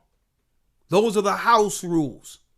Our God said, if you, Israel, break my law, statutes, and commandments, I'm kicking you out of the house. You're not going to just bring all types of foolishness and evil and perversion in my house. And this is why he kicked us off the land. That's the analogy I gave you earlier of when our homes had fathers in it with laws. Now, you can do whatever you want to do now that you come of age and your flesh is getting a little itch, but you're not doing it up in here. That's the way it used to be, because that rule applied to the children of Israel who broke the law and was kicked out of Jerusalem. See? So how do we make amends? How do we get back the land? How do we become part of the tent? Become friends with the Most High by following the law and instilling it with what? The proper hierarchy of a home, father, wife, children, and instilling the law and the fear of God in them. Order. Order. Finish reading. Verse 4. Whosoever committeth sin transgresseth also the law, for sin is the transgression of the law. Come on. And ye know that he was manifested to take away our sins, and in him is no sin. And in him is no sin. Read. Whosoever abideth in him sinneth not. Whoever abideth in Christ sinneth not. So you're not sinning on purpose. If you're in Christ and have been purified, recognizing your sin against God's law, you walk in the earth. You can still be in the world, but not of it.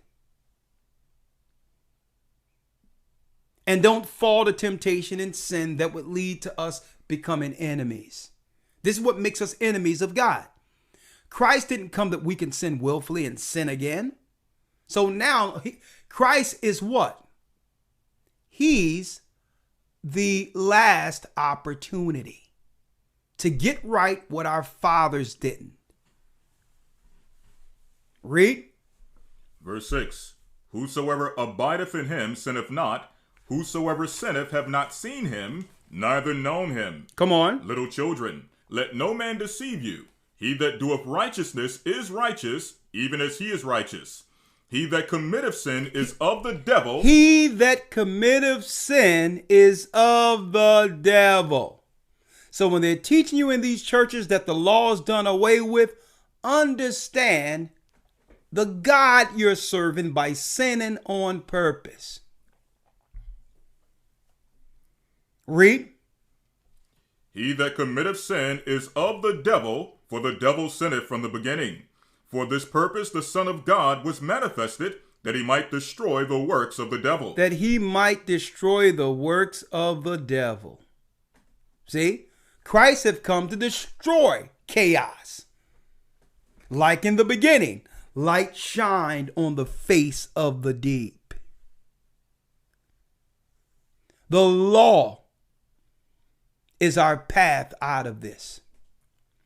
Through the law, we're protected, where the devil cannot take us. The death angel is in the earth, and it will take those who belong to him. Because by him, Satan came death. Those that are taking the death today have chosen death. Their choice is death over life, because that's how they live their lives, folks. They have never been in agreement with the Most High in Christ in this Bible. So what we're seeing right now is invasion of the body snatchers. Satan is taking those in the earth before they convert. They've been walking in darkness, denying the Most High, and now the light has come into the world, and he's trying to take as many as he can before the people see the light and convert. Because why? They've always been his friend. These aren't friends of God, and I don't care how we view them. Anyone that make these choices, because guess what? And I'm just using what's going on right now, this COVID thing and all that as an example. That if you follow the Bible and seek God as your friend for guidance, it's easy to know what to do in these times. It's not even a thought of listening to Fauci or anybody else. It's not even a thought about it. I'm looking at my Bible and God is against Fauci. God is against these people. My God said, don't listen to these people. Whether it be Fauci, Gates, whether it be the devil himself, it doesn't matter. Whether it be a black man with a collar who claimed to be a pastor. We must try all spirits through the Bible, which makes what? The choices simple. So I don't even have to worry about what the news is saying and all these things. We follow the laws of God. And anything that's being rolled out in the world,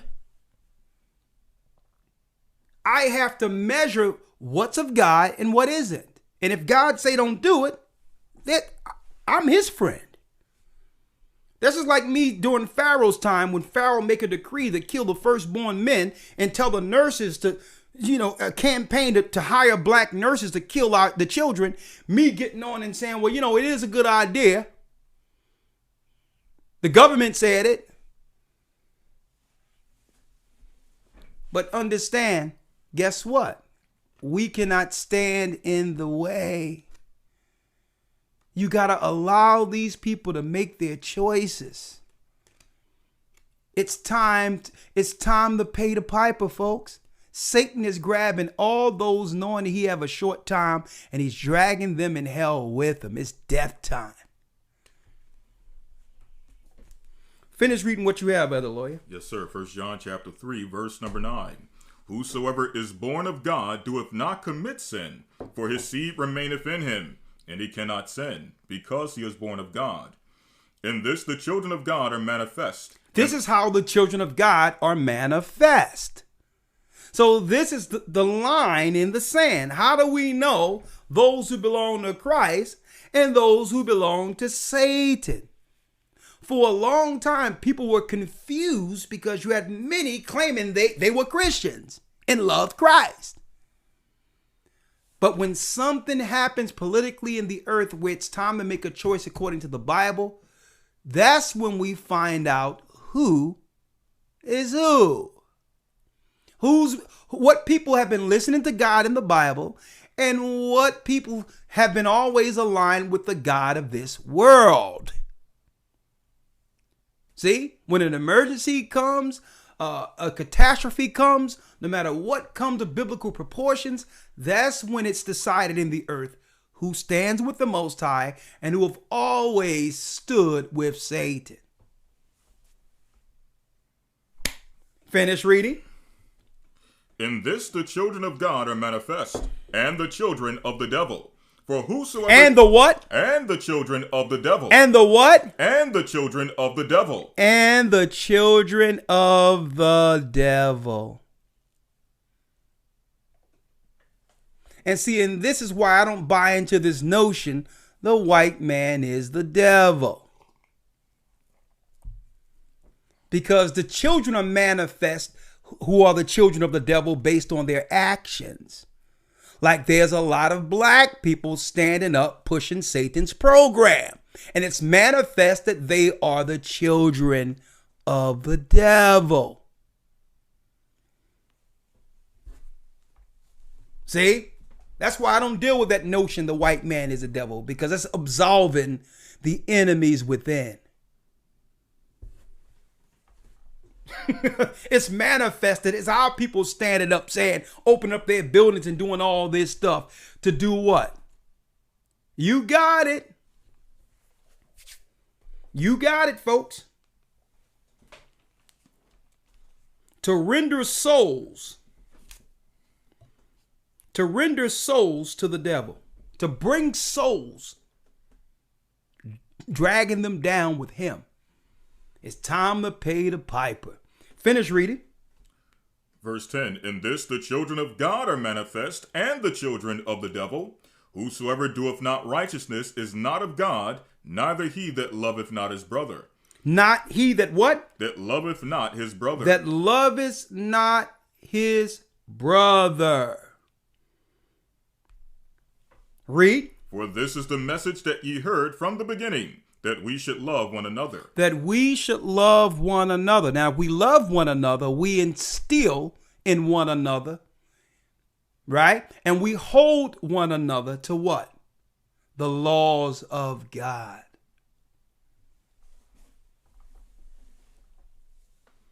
See? Read. Verse 12. Not as Cain, who was of that wicked one, and slew his brother. Come on. And wherefore slew he him? Because his own works were evil, and his brother's righteous. Come on. Marvel not, my brethren, if the world hate you. Marvel not if the world hate you. If you are against what's going on right now, understand, folks, the world will hate your guts because you're not a friend of the devil. There's one thing I want to pull up real quick, if I may. One moment. Y'all need to see this.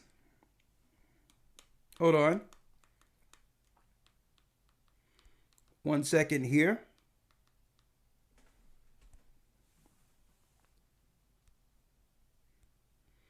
Y'all need to see this, folks. I'm going to pull it up here. Right now, we're in what? A battle for souls. Right? There's a battle for souls right now where Satan is taking his, and the Most High is preserving a remnant out of it. Right? I need y'all to see something real quick. 1 second. Let's get this under, let's see.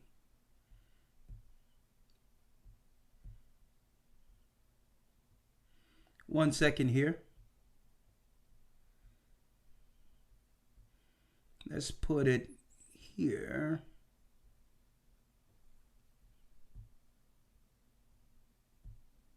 Yeah, put it here. I need y'all to check out something. Check this out. Look at your screen. And I said I'm going to share something when it comes to the apologetics, but I'll do that in a moment before we break down. I need y'all to check this out, folks. Look at what this says.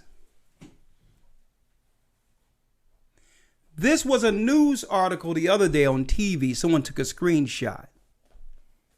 It says, battle for the soul of the nation. A battle for souls. I thought this was about a cold or a flu. This is a battle for the soul of the nation.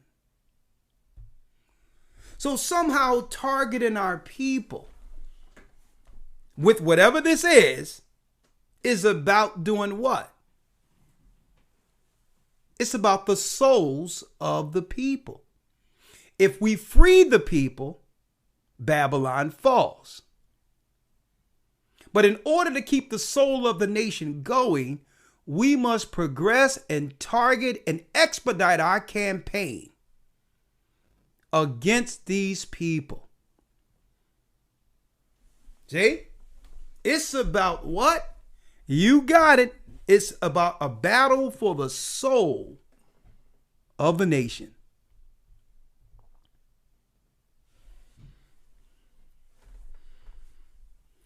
So that's what this stuff is for. It's telling you right there.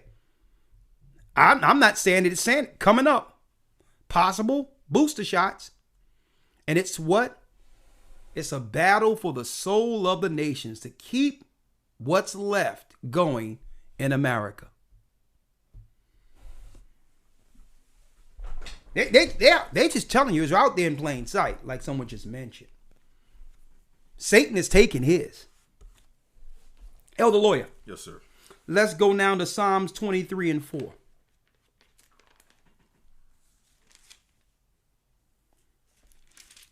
And Isaiah 9 and 2. Psalm chapter 23, verse 4. Yea, though I walk through the valley of the shadow of death. Though I walk through the valley of the shadow of death. And folks, we're living in the valley of the shadow of death now. Right now, based on the campaign and what they have rolled out, we can expect to hear about more deaths within 24 hours or within a week than we've ever been used to hearing before. I remember just 10, 15 years ago how it was shocking to hear about 20 years ago, 15, about Michael Jackson dying, about Prince dying. These things were so far in between that it would shock the whole earth when you hear of death. But now it's become so normal. DMX, Hank Aaron, Mary Wilson, all in on. Guess what? The earth have become numb. There's not even time to actually mourn one of our greats before another is out there. We become desensitized to death, not realizing it's our people between the crosshairs. But you know what? That's the agreement they're making.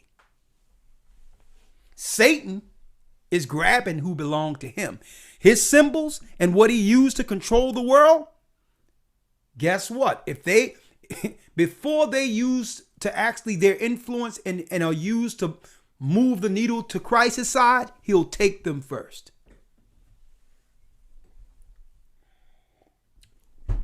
Finish reading. Psalms 23, verse 4. Yea, though I walk through the valley of the shadow of death, I will fear no evil. We are not to fear what's going on right now. If you are a friend of the Almighty, understand you are protected. Don't try to, if people want to do that, understand they're telling you right out that they belong to the devil. He's always had them. Let the devil have them. Read. Yea, though I walk through the valley of the shadow of death, I will fear no evil. For thou art with me, thy rod and thy staff, they comfort me. To comfort me. Go to Psalms 91 and 7.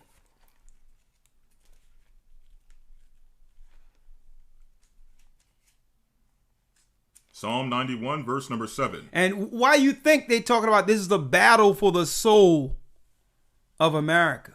Folks, they know what time it is. It doesn't matter what they talk about. It doesn't matter what they try to do.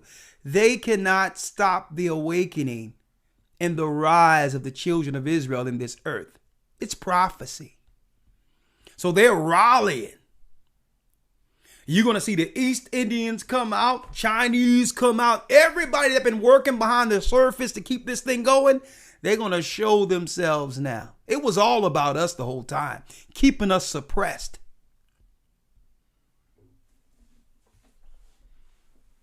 Now they all coming out with swords drawn now.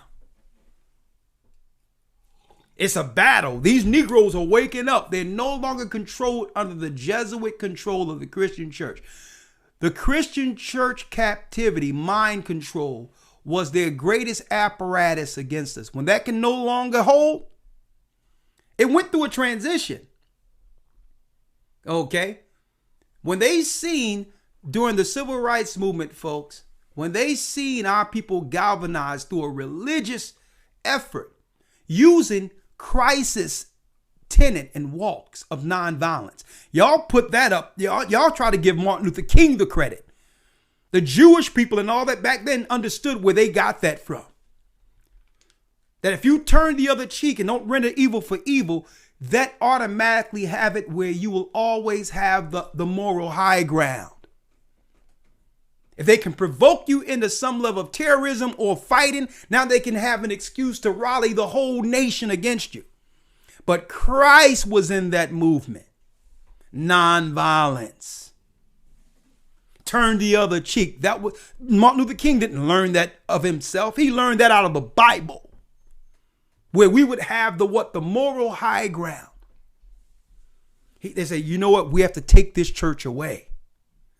We have to move this into some other type of movement. And they moved it from that and they went straight into divining, where they started setting up prophetesses and all that other crap, which would undermine the men, which was the face of black Christendom in America. They started setting up prophetesses and diviners and all that, soothsayers. And they segued from there to what? The prosperity movement. Because black people, they like prizes. So tell them that God has a lottery ticket for them. So let's sow seed. And guess what? Pull the lever and God is going to prosper you on the other side. It was a political movement at first through the Christian church. They had to totally decimate it. It went from that to what? You got it. Prosperity movement. And by them doing that, they can now set up mega churches that would suck the life source out of the communities to be led by Jesuit overseers that was handpicked. And they have decimated the one church that was aligned politically that can stand against them. See? And after they sucked us with the prosperity movement, there was no more community aligned together where there was a voice spiritually against the evil. Boom. Here we go now. All the to-do good people in the community felt they was too good to stay in the community. They had to go to the mega churches where they can network and gain status. And, and it totally sucked all the finances and those who could plan and calculate out of the community. And now look what it has become. It has become a haven for death. That's what it is now. This was a systematic plan by the Jesuits, the Catholic Church, to infiltrate and to destroy it. If they can't control it, they'll destroy it. And I need y'all to look up now in your communities to your churches and check out after this how many churches get turned into apartment buildings. No longer servicing our communities. That was the plan. That was the agreement they made with death.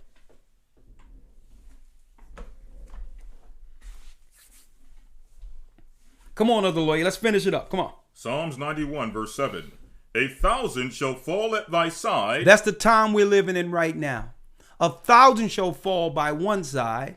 And 10,000 at thy right hand. And 10,000 at thy right hand. But it shall not come nigh thee. But it will not come near you. See that agreement? That's the Most High promising to hedge those who would stand on him when it comes to these choices. Do you believe the devil or do you believe in the God of the Bible? Right now is one of many tests we'll be faced with before the coming of Christ. Right now, these are tests. And now we hear about people dying all over the place. But because we made a choice to stand on the Most High, guess what? The Bible tells you that you're not supposed to defile your temple. If you defile your temple, you shall be destroyed. You're not going to intrude my bloodstream with some evil. This is my temple. This is a gift from God. This belongs to me. And this is a vessel as a living sacrifice for him. He's my friend. See? I belong to him. I don't belong to you. See? So we're going to sit back and just watch it play out. Where the Bible says, guess what? Many people who are willfully ignorant, who have always served Satan, you're going to see them die in number. Read it again. Psalms 91 verse 7. 1,000 shall fall at thy side, and 10,000 at thy right hand. That's what you're living in. That's what we're witnessing right now. Read. But it shall not come nigh thee. But it shall not come near you. That same God who gave us the law promised us that if we stand on his law and trust in him as a friend, he will protect us. Read. Verse 8. Only with thine eyes shalt thou behold and see the reward of the wicked. You will see the reward of the wicked. We're going to start seeing those who are claiming to be righteous, who are claiming as a facade to appear as better. We're going to start seeing what they were really dealing with in the dark, because what they were really dealing with, only them and our God knows. See? You're going to start seeing it. They're going to start dropping. Boom, boom, boom, boom, boom. Like, oh, I thought this person was nice. I thought this person was this. No, the Most High knew that their heart was wretched, that there was no agreement with him, that their whole life was a facade. Read. Verse 8. Only with thine eyes shalt thou behold and see the reward of the wicked, because thou hast made the Lord, which is my refuge, even the Most High, thy habitation. Exactly. We've made our God, the God of Israel, AHAYAH, our refuge. We're going to trust in him. Now, whenever the words, the ink on these pages change to where it says, go down to this medical center and get this, is when we'll do it. When we know these are temples of the devil. How do you know that a lot of these places are temples of the devil? The law tells us that you're not supposed to have the living with the dead. And when you go into a lot of these universities and hospitals and all that, it's supposed to be a place of healing. That's supposed to be separate than the morgue down in the basement. That in of itself tell you that you're going to start here and you're going to end up down there. You're not supposed to have the living, healing was totally separate from the face of death. You're not supposed to even think of death in a healing institution. That's confusing. You're not supposed to have the living with the dead. So when you walk up in those places, understand eventually you've already convinced, it's already out there that you may end up in another wing you didn't come in for. Because the Bible says you're not supposed to have the living with the dead. And even in a lot of these universities, they're testing dead people and skulls and all that in these universities. What the Hades is this? This is the priesthood of death. These institutions. But unless you know the law, you will never understand that. You'll never quantify and break that down. Bernie Mac goes to the hospital and he comes up with pneumonia and is dead the next day. How many people we've grown to know in our neighborhoods who went to the hospital for someone else and died of a mysterious pneumonia? Oh, he caught pneumonia while he was in there. Folks, we've always been attacked by the devil in these institutions. But the Bible is telling us that Satan, the grim reaper, he's reaping souls. Elder Lawyer, let's go to Isaiah 9 and 2. Before we go to Isaiah 9 and 2, let's go to Psalms 50 and 16. Psalm chapter 50, verse number 16. Come on.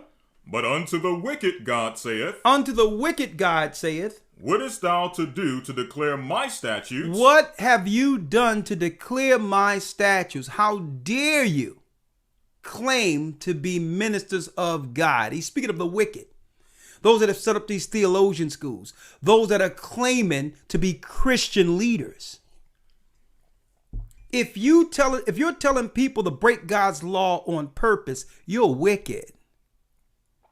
So to the wicked, the Most High have said, what? What hast thou to do to declare my statutes? What have you done to declare the statutes of God, to actually try to teach out of this Bible? The unmitigated gall to come out and say, well, okay, this is what God is saying. Here's a word God is giving me from the Bible.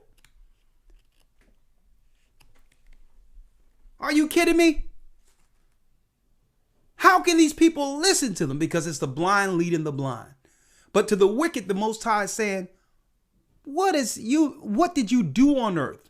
What is your example in earth? As a friend of mine, to declare the statutes and go teach this book, what have made you a minister of me? Read. Or that thou shouldest take my covenant in thy mouth, seeing that thou hatest instruction. But hold up. How can you claim to take God's instruction or say you down with God and declare the Bible when you're doing what? Hit that last piece again of the lawyer. Seeing that thou hatest instruction. You hate the law. The instructions are the laws, statutes, and commandments of God. How can you teach the Bible and hate the law too? That's a contradiction. Read. Seeing thou hatest instruction, and castest my words behind thee. And you cast the word of God behind you. And when it comes time to make a life or death decisions, you'll choose the wicked media over me. You'll choose a wicked pastor who's against the law over me. Well, guess what? If they are in agreement with death, die then. I cannot protect you. That's your choice. Right? So here we are, brothers and sisters. Last but not least, then we're going to hold Psalms 9 and 2 for Isaiah 9 and 2 for last. But I need you, Elder Lawyer, to go to Sirach, Ecclesiasticus 6 and 7.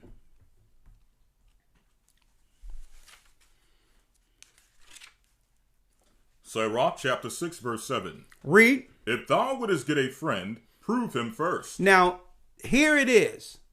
Know your enemies and value your friends. If you ought to get a friend, prove him first. See? Two cannot walk together lest they be agreed. Read. If thou wouldest get a friend, prove him first, and be not hasty to credit him. Be not hasty to credit people. Sometimes we run into people and say, you know what? I just met a person today, man, they're real nice and all that. The Bible says, be not ready to give credit to people. America is a facade. It generates, it's a factory of fakeness. It's a factory of fakeness. Okay? And I'll be examining. Sometimes I'll sit back and examine certain things. I do this. And the bottom line is this. I'm going to show you how fake this world is. That's why the Bible says you got to know if someone is your friend. You have to examine if someone is very nice and cordial and respectful to people they don't know.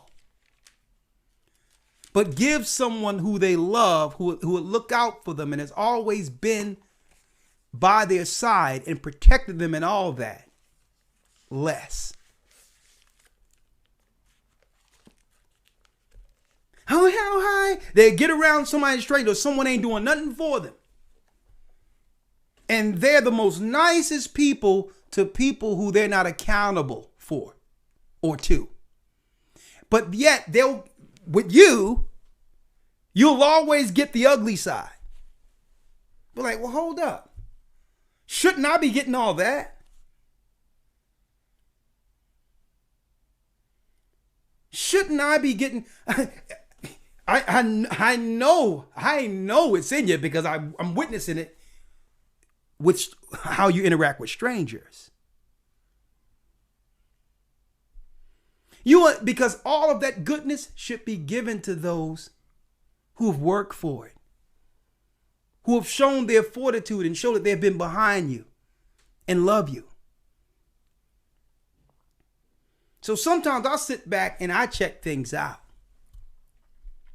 How people can be a certain type of way and all that in front of other people, fake as I don't know what. But they'll curse out their children.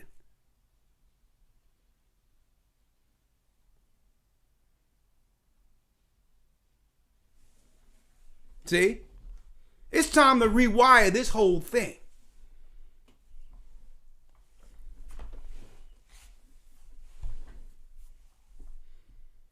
It's a world of fakeness. Like, oh, I should be getting all that. Shouldn't we be getting all that? Okay, I do this. You know, it should never be a bad day or whatever the case is when it comes to people who love you. Friends. Let's read it. Verse number 8. Come on. For some man is a friend for his own occasion. And see, this is what lets you know whether or not a person is a friend according to God, or they're a friend for opportunity. Some people are a friend when it benefits them. That's why you can't be ready to give someone what? Credit. Because you don't know why they're being so nice. See? You don't know. Especially in a fake world. We'll be ready to go home. Yeah, I met the nicest person. You know the background. You don't know the dysfunctions because everyone out there have been taught to hide their dysfunctions, to hide what's going on, to give their better self to strangers. That's Babylon, folks. And because we don't know what friends are with these fake relationships, we don't know what it is to be a friend with God.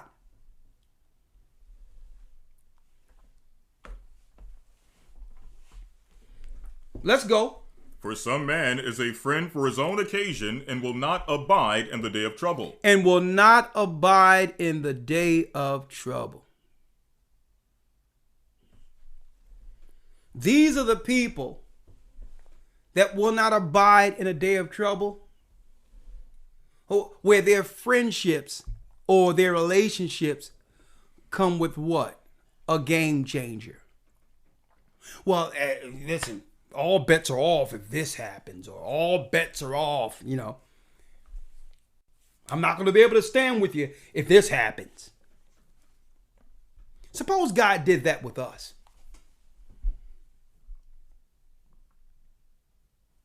Suppose he did that with us and didn't give us another opportunity, you know, through Christ to one day receive the promise of sons, and we will receive that. But suppose God was like that with us. Oh, no, all bets are off. Nah. So you're in this for what? You have game changers. You're not in this to the end. You're in this for your own self. See? Because the Most High wouldn't be that way with us. A real friend, guess what? After David did all that and repented to the Most High still called David friend.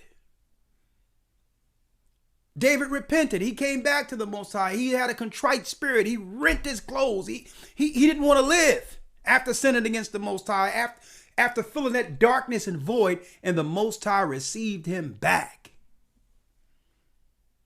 And this is why we break relationships thinking that we're going to find friends. No, it's not the relationship that's being broken. We're the people that's broken.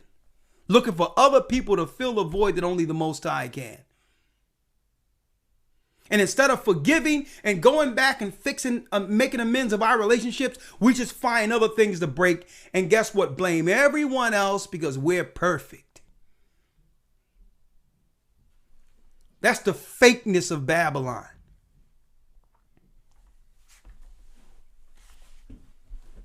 It can't be me. It can't be me to why every time you look, I'm making another friend. Suppose the Most High was like that. And you'll never understand what having a friend is and keeping it until we first get our friendship right with the Almighty. Bringing this thing back full circle. Read. Verse 9. And there is a friend who being turned to enmity and strife will discover thy reproach. So then you will have a friend. He's only there for a time. But how do you know this person isn't a friend? Read that last piece again. And there's a friend who being turned to enmity and strife will discover thy reproach. So you'll have an enemy who will envy you. Something in you. Instead of just respecting who God made in you and we respect each other amicably. No, they'll see other people respecting you and they'll envy that. Why can't that be me? That sounds like Lucifer, doesn't it? So they'll stick around with you, hating your guts, only to try to dig information that will lower you in the eyes of others. I'm going to prove this person isn't all that people see or value or care about. See? They're only there so that they can talk about you and say, well, yeah, you think this person is this. Yeah, I'll tell you what, I've been around them. I didn't. See, that's Satan. They can't stand anyone getting accolades or respect outside themselves. You have people around. And guess what? Here's the sick part about this. We'll know that we have people like this and keep them in our circles without checking them and letting them know, here's the line. If you're going to be my friend, you're going to be my friend. But if you're going to be like that, listen, I have no place because you are destructive. And holding people to task. And how do you hold people to task? Because we don't hold people to task or speak about them until they aim their vitriol against us as individuals. But we allow them to bring hatred about other people and talk about other people in our presence. Well, understand, if they're talking about you in your absence, if they're talking about that person and you're sitting there receiving it, they're talking about you. That's an enemy. Know your friends. And it's almost to a point where you got to become a recluse in this earth. And you know what? That's okay too. Because only 1/10 is going to make it. Let's go. Verse 10. Again, some friend is a companion at the table. Some friend is a companion at the table. They're only with you because they can see the benefit of networking off of you.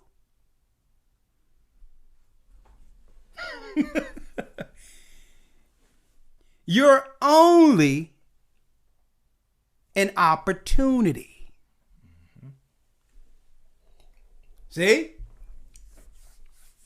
They're only there at the table when there's something that they can benefit from. Read. Again, some friend is a companion at the table and will not continue in the day of thy affliction. But when something go down and you go low or whatever the case is, guess what? They'll be on the other side saying, I knew it, but I just didn't want to say anything.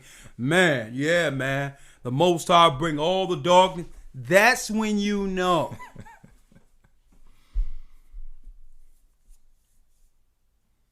That's when you know that you had a serpent amongst you the whole time, because they're waiting for your downfall. That's Satan. When a real friend would understand that it comes with, and you meet a person come with faults. They come with faults. But being a friend, you cover the faults of your friend. You cover their nakedness. You try to help them improve and try to highlight their good points so that their negative isn't seen. That's what a friend does. But an enemy will be out there in public. Your faults will be there. And they'll pull people to the side and be like, well, hey, that's lawyer. That's how he is. You know, that's just how he is sometimes. Right.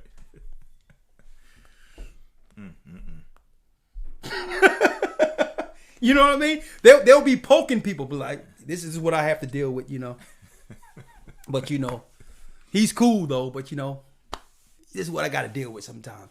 Automatically, that person gets what? A moral high grade over, because this person can see your nakedness and know that, okay, you know, that's how lawyer is sometimes, you know. That's not a friend. Mm-hmm. That's not a friend. Finish reading. Verse number 11. But in thy prosperity he will be as thyself. But when you're getting paid or your prosperity, you can benefit their pockets, they will be just like you. That means without you, there is no them. They're always there in your hip pocket because there's something to offer. Read. It says, and will be bold over thy servants. They will be bold over your servants. Now they'll have entitlement. They're in your home telling your children, your people in your home. Yeah, can you? Yeah. I'm saying, yeah. Sitting back, yeah. Let me get a tea real quick. They'll be like, yeah. I'll take. I want a lemon mocha, you know, and with extra frost. They directing people in your house to get food and all that. Mm-hmm. Like, hold up, dude. This is my house, man. You supposed to ask me. Can you ask them? Mm-hmm. You out of the pocket. As a matter of fact, you go sit on the stoop. You supposed to ask me to ask people in my home. Yo, is it okay if I get one? Mm-hmm. Yeah, babe, make it 2.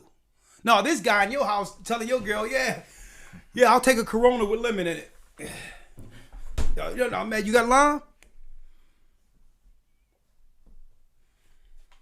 You have to watch people who come into your house and direct the people in your home. Because really, on the surface, they want to replace you. That's their real intent. You can't come into someone's home and direct their wife and children. That's a spirit of covetousness, and that tells you if a man will allow it, eventually, guess what? If she'll listen to what I have to say and follow and right over this guy, hey. And then you sit there talking and you're like, yeah, brother, I heard you got a king-size bed the other day. You got a king-size bed. You know, it's pillow top or what? Like, yo, what you concerned about with my man? Right. No, your wife told me you got a pillow top. Right. That's where it goes, folks. When a guy comes into your home or a woman comes into your home directing people in your house, it's because they want your bed. Know what a friend is. Read. Verse 12. If thou be brought low, he will be against thee. But if you be brought low, he was the whole time there for you, all the time. But you get caught in a fault or something happens, and guess what? You'll see that was the enemy the whole time. It can be the same person you gave a bed to. It can give a same person you gave finances to. Same people you put into a home. But when something happens with you, that's when you gonna know that they were your enemy. See, when everything is good, they can be as you. But when something go wrong and you need their help and support, boy, they're gonna look to bury you.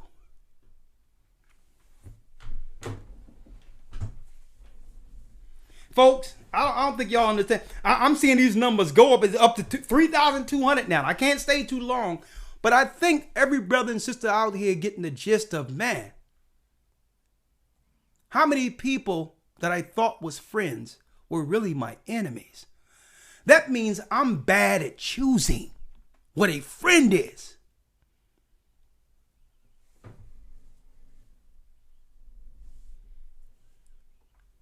And sometimes what it is we want to get to other people to try to validate whether or not a person is a friend.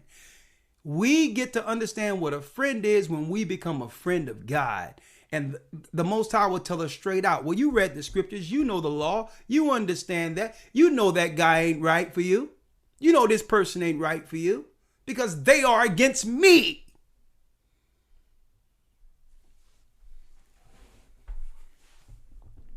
And that's a problem. We get people to try to accept us first, but not accept our God. That lets you know where you stand. Where you're walking and wearing what you believe in front of you. And it's the Most High that's choosing friends for us. Oh man, you don't eat this, you don't do this. Man. And when they find out what you believe and they run away, guess what? You know. Read that last piece again, Elder Lawyer. Yes, sir. If thou be brought low, this is Ecclesiasticus chapter 6, verse number 12. If thou be brought low, he will be against thee and will hide himself from thy face. Someone says, what is it if a spouse is like that too? And that's the whole point. The whole point is we choose according to the flesh. And we don't choose according to whether or not this person is compatible according to the Most High. See? And that's what it comes down to. That's why it says, go back to the beginning of this video to break it all down for you. Because the two people have to be in agreement with the Most High so that the children can become friends of God. So that means everyone is in their proper order. There shouldn't be no argument back and forth when it comes to the home. The man is the head. The woman is the helpmeet, and they both instill what? The fear of God in their children. That's duty. And if everyone is doing their part, there is no friction. See? So go back to the video from the beginning and check it out. There is no friction. There's no one trying to trample on each other's duties. And that's what marriage is. Marriage is duty. It isn't this love crap that everyone is talking about. I need a Harlequin novel or Disney ending and all that. That's not what love is. Love is duty. It's not Disney. And the duty first comes with the Most High. Our position according to why we were created. And that's why we're back to Jeremiah 2:33. While tremblest thou to seek love. And this is why we run into all these broken and end up with broken relationships. We're going into relationships with a person, be it a wife or whatever the case is, a husband, to try to fill a void that only God can. You will not get a friend and keep it unless we first understand what being a friend of God is. Let's go. Verse number 13. Separate thyself from thine enemies. Separate thyself from thine enemies. An enemy is a person who resents you in heart. The Bible says little children don't love in word and tongue, but in deed. You know you love someone or someone love you through their softness, through their care for you. And it's not, well, I'm going to do this if you do this. No. If you appreciate someone, you care for them like a friend, like the Most High would care for them. And it's not, well, I'll be this if you be that, or I'll be this circular place that keeps us all still. No, I'm going to be right regardless of what this person is. I'm going to do my duty that the Most High said and fulfill that duty according to the scriptures. Of me being a man, I'm going to fulfill that duty regardless of what anybody else do. I'm not going to do it, or if she like this, then I'm going to be like, nah. I'm going to do my duty according to the Father because he's my friend.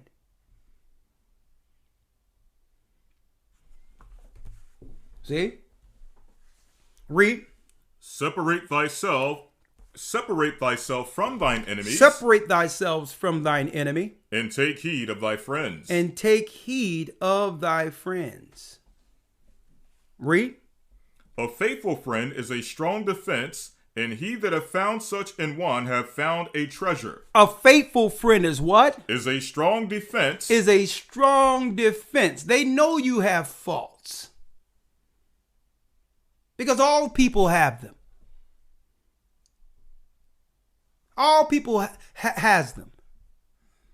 But they are defense for you. They're going to make sure, the righteousness and your attributes are highlighted. And they are a defense. They're covering your weak parts.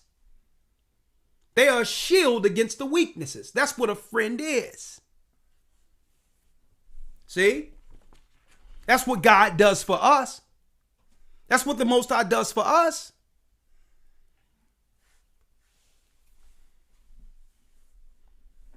Suppose the Most High only highlighted our faults. None of us would make it. But he sees something in us. He sees the image of his son in us. And he only focuses on nurturing and cultivating that part of us. But an enemy will sit there and they'll ignore all the greatness the Most High has in you, only to look for one fault.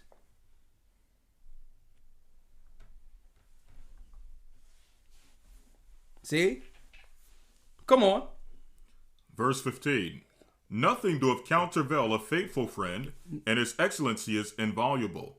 A faithful friend is the medicine of life. A faithful friend is a medicine of life. It's like a healing.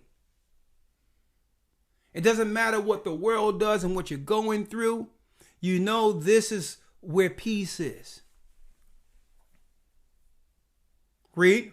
A faithful friend is the medicine of life, and they that fear the Lord shall find him. And those that fear the Lord will send you good friends.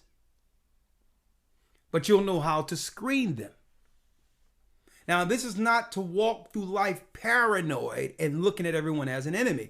The Bible is giving you the insight of not hastily accrediting someone. That they have to work to win that, or don't be quick to give them credit. It took you a long time to get to where you are with the Most High.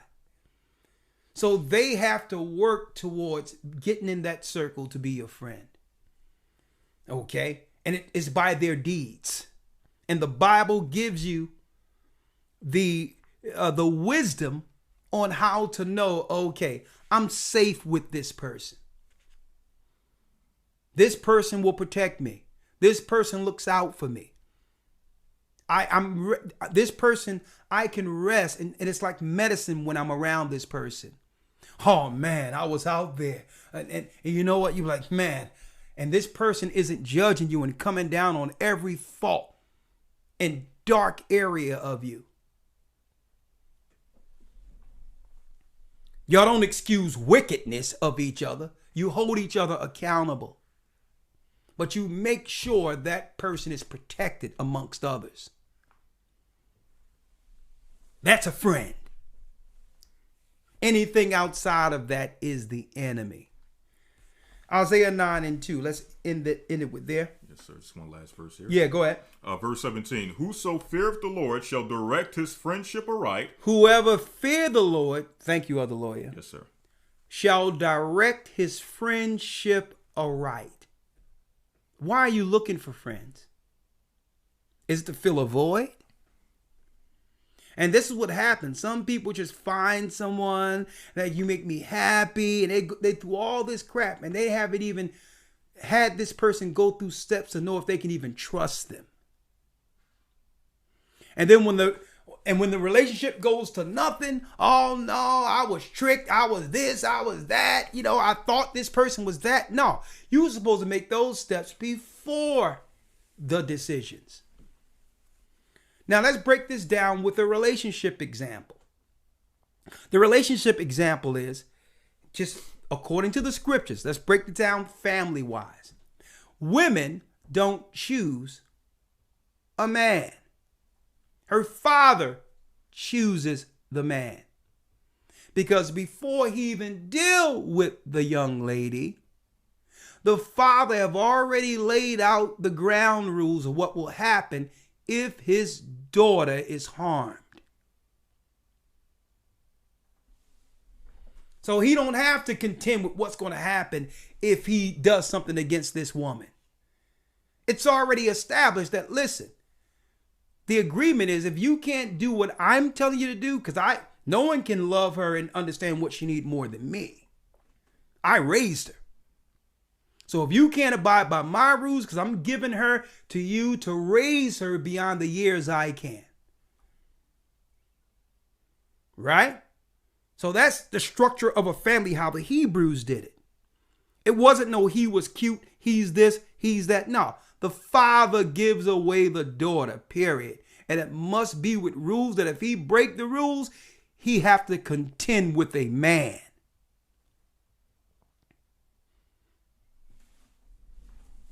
And guess what? It happened like that. And look how long Sarah and Abraham stayed together. Look how long, you don't hear about no divorces. And these people didn't know each other like that. They developed the love in the relationship. The duty came first, with the father dictating and charting his legacy through his children.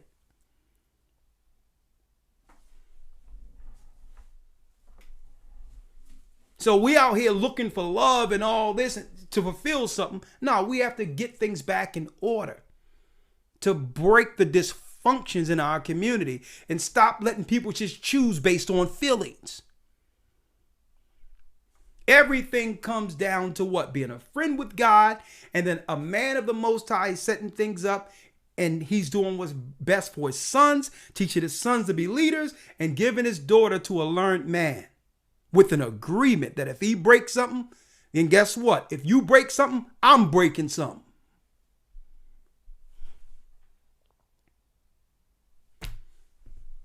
See, and this is how we kept families intact and friendships intact, because the first level of friendships came with the Most High, our household, and that extended in family.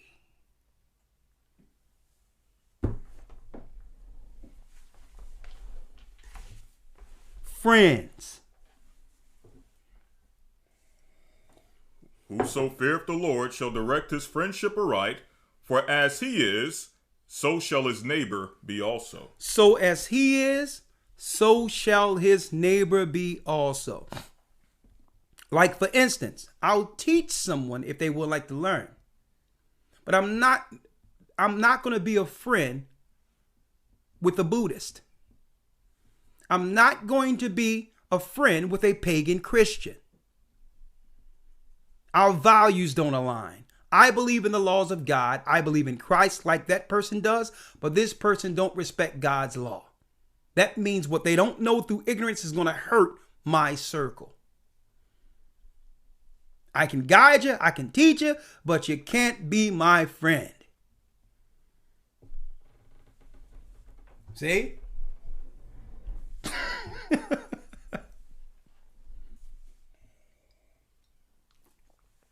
Are you following me here? Let's go to Isaiah 9 and 2.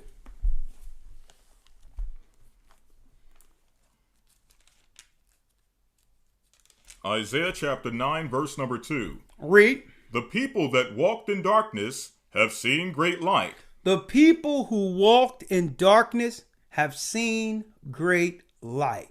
Guess what, folks? I'm no better than anyone else. Neither did I ever claim to be better than you, because I was in the darkness. The majority of us, a lot of you was in the darkness, just like these people who are making grave decisions. It was just through the grace of the Most High that he has given us this opportunity. That's right. Read. The people that walked in darkness have seen a great light. They that dwell in the land of the shadow of death. They that do what? Dwell. In the land of the shadow of death. Who have dwelled in the land of the shadow of death, where everyone, every place is choosing death right now. Read. Upon them have the light shined. Upon us have the light shined. Just like the light shined at the face of the deep in the beginning. There was wickedness at the face of the deep. Christ shined into that light and put a firmament around it and made a place for judgment for those who would disobey. And the same way we were in our neighborhoods with all types of death. Guess what? Every week I was hearing about a new guy dying, getting shot, sisters getting shot in the schoolyard, and all that stuff was going on. We were living in the valley of the shadow of death, drug dealers on the corner, and all that. But Christ shined in that darkness and said, you know what? Not you. I'm going to preserve you for a time appointed to help this darkness. And he shined through that light. Christ did. Because no one expected anything good to come out of our upbringing, where we lived. Christ shined through that darkness and made friends. And made friends. Where it's no longer blaming each other for the chaos and the darkness, but making a way out through the light of Christ. See, and that's what it's all about. It's all about choosing your friends carefully and understanding that only 10% is going to make it anyway. And setting in order what we have control over. We can't save the world. The world is done. But we have full authority of what goes down in our homes and what spirit resonates from our homes. We have control and power over how our children understand and take on the knowledge of the Most High and become a what? A constructive, positive force to be reckoned with going forward. And through that, we make a friend. Who's that friend? Who's that friend that shined through on us? Yeshua, Christ. And it's upon us to have our lives, present our lives as a living sacrifice to make more friends of him. By going to people, spreading the word, and guess what? And letting those who choose death, guess what? Allow them to choose the God they serve. Death. With that, know your enemies and value your friends. I hope this has been a very, very enlightening, encouraging lesson. And this also dovetails and goes into what we're going to be going into around week 6 of the Hebrew and Bible Academy, 6 or 7. We're going to break down relationships, marriages according to the Bible. Can it last?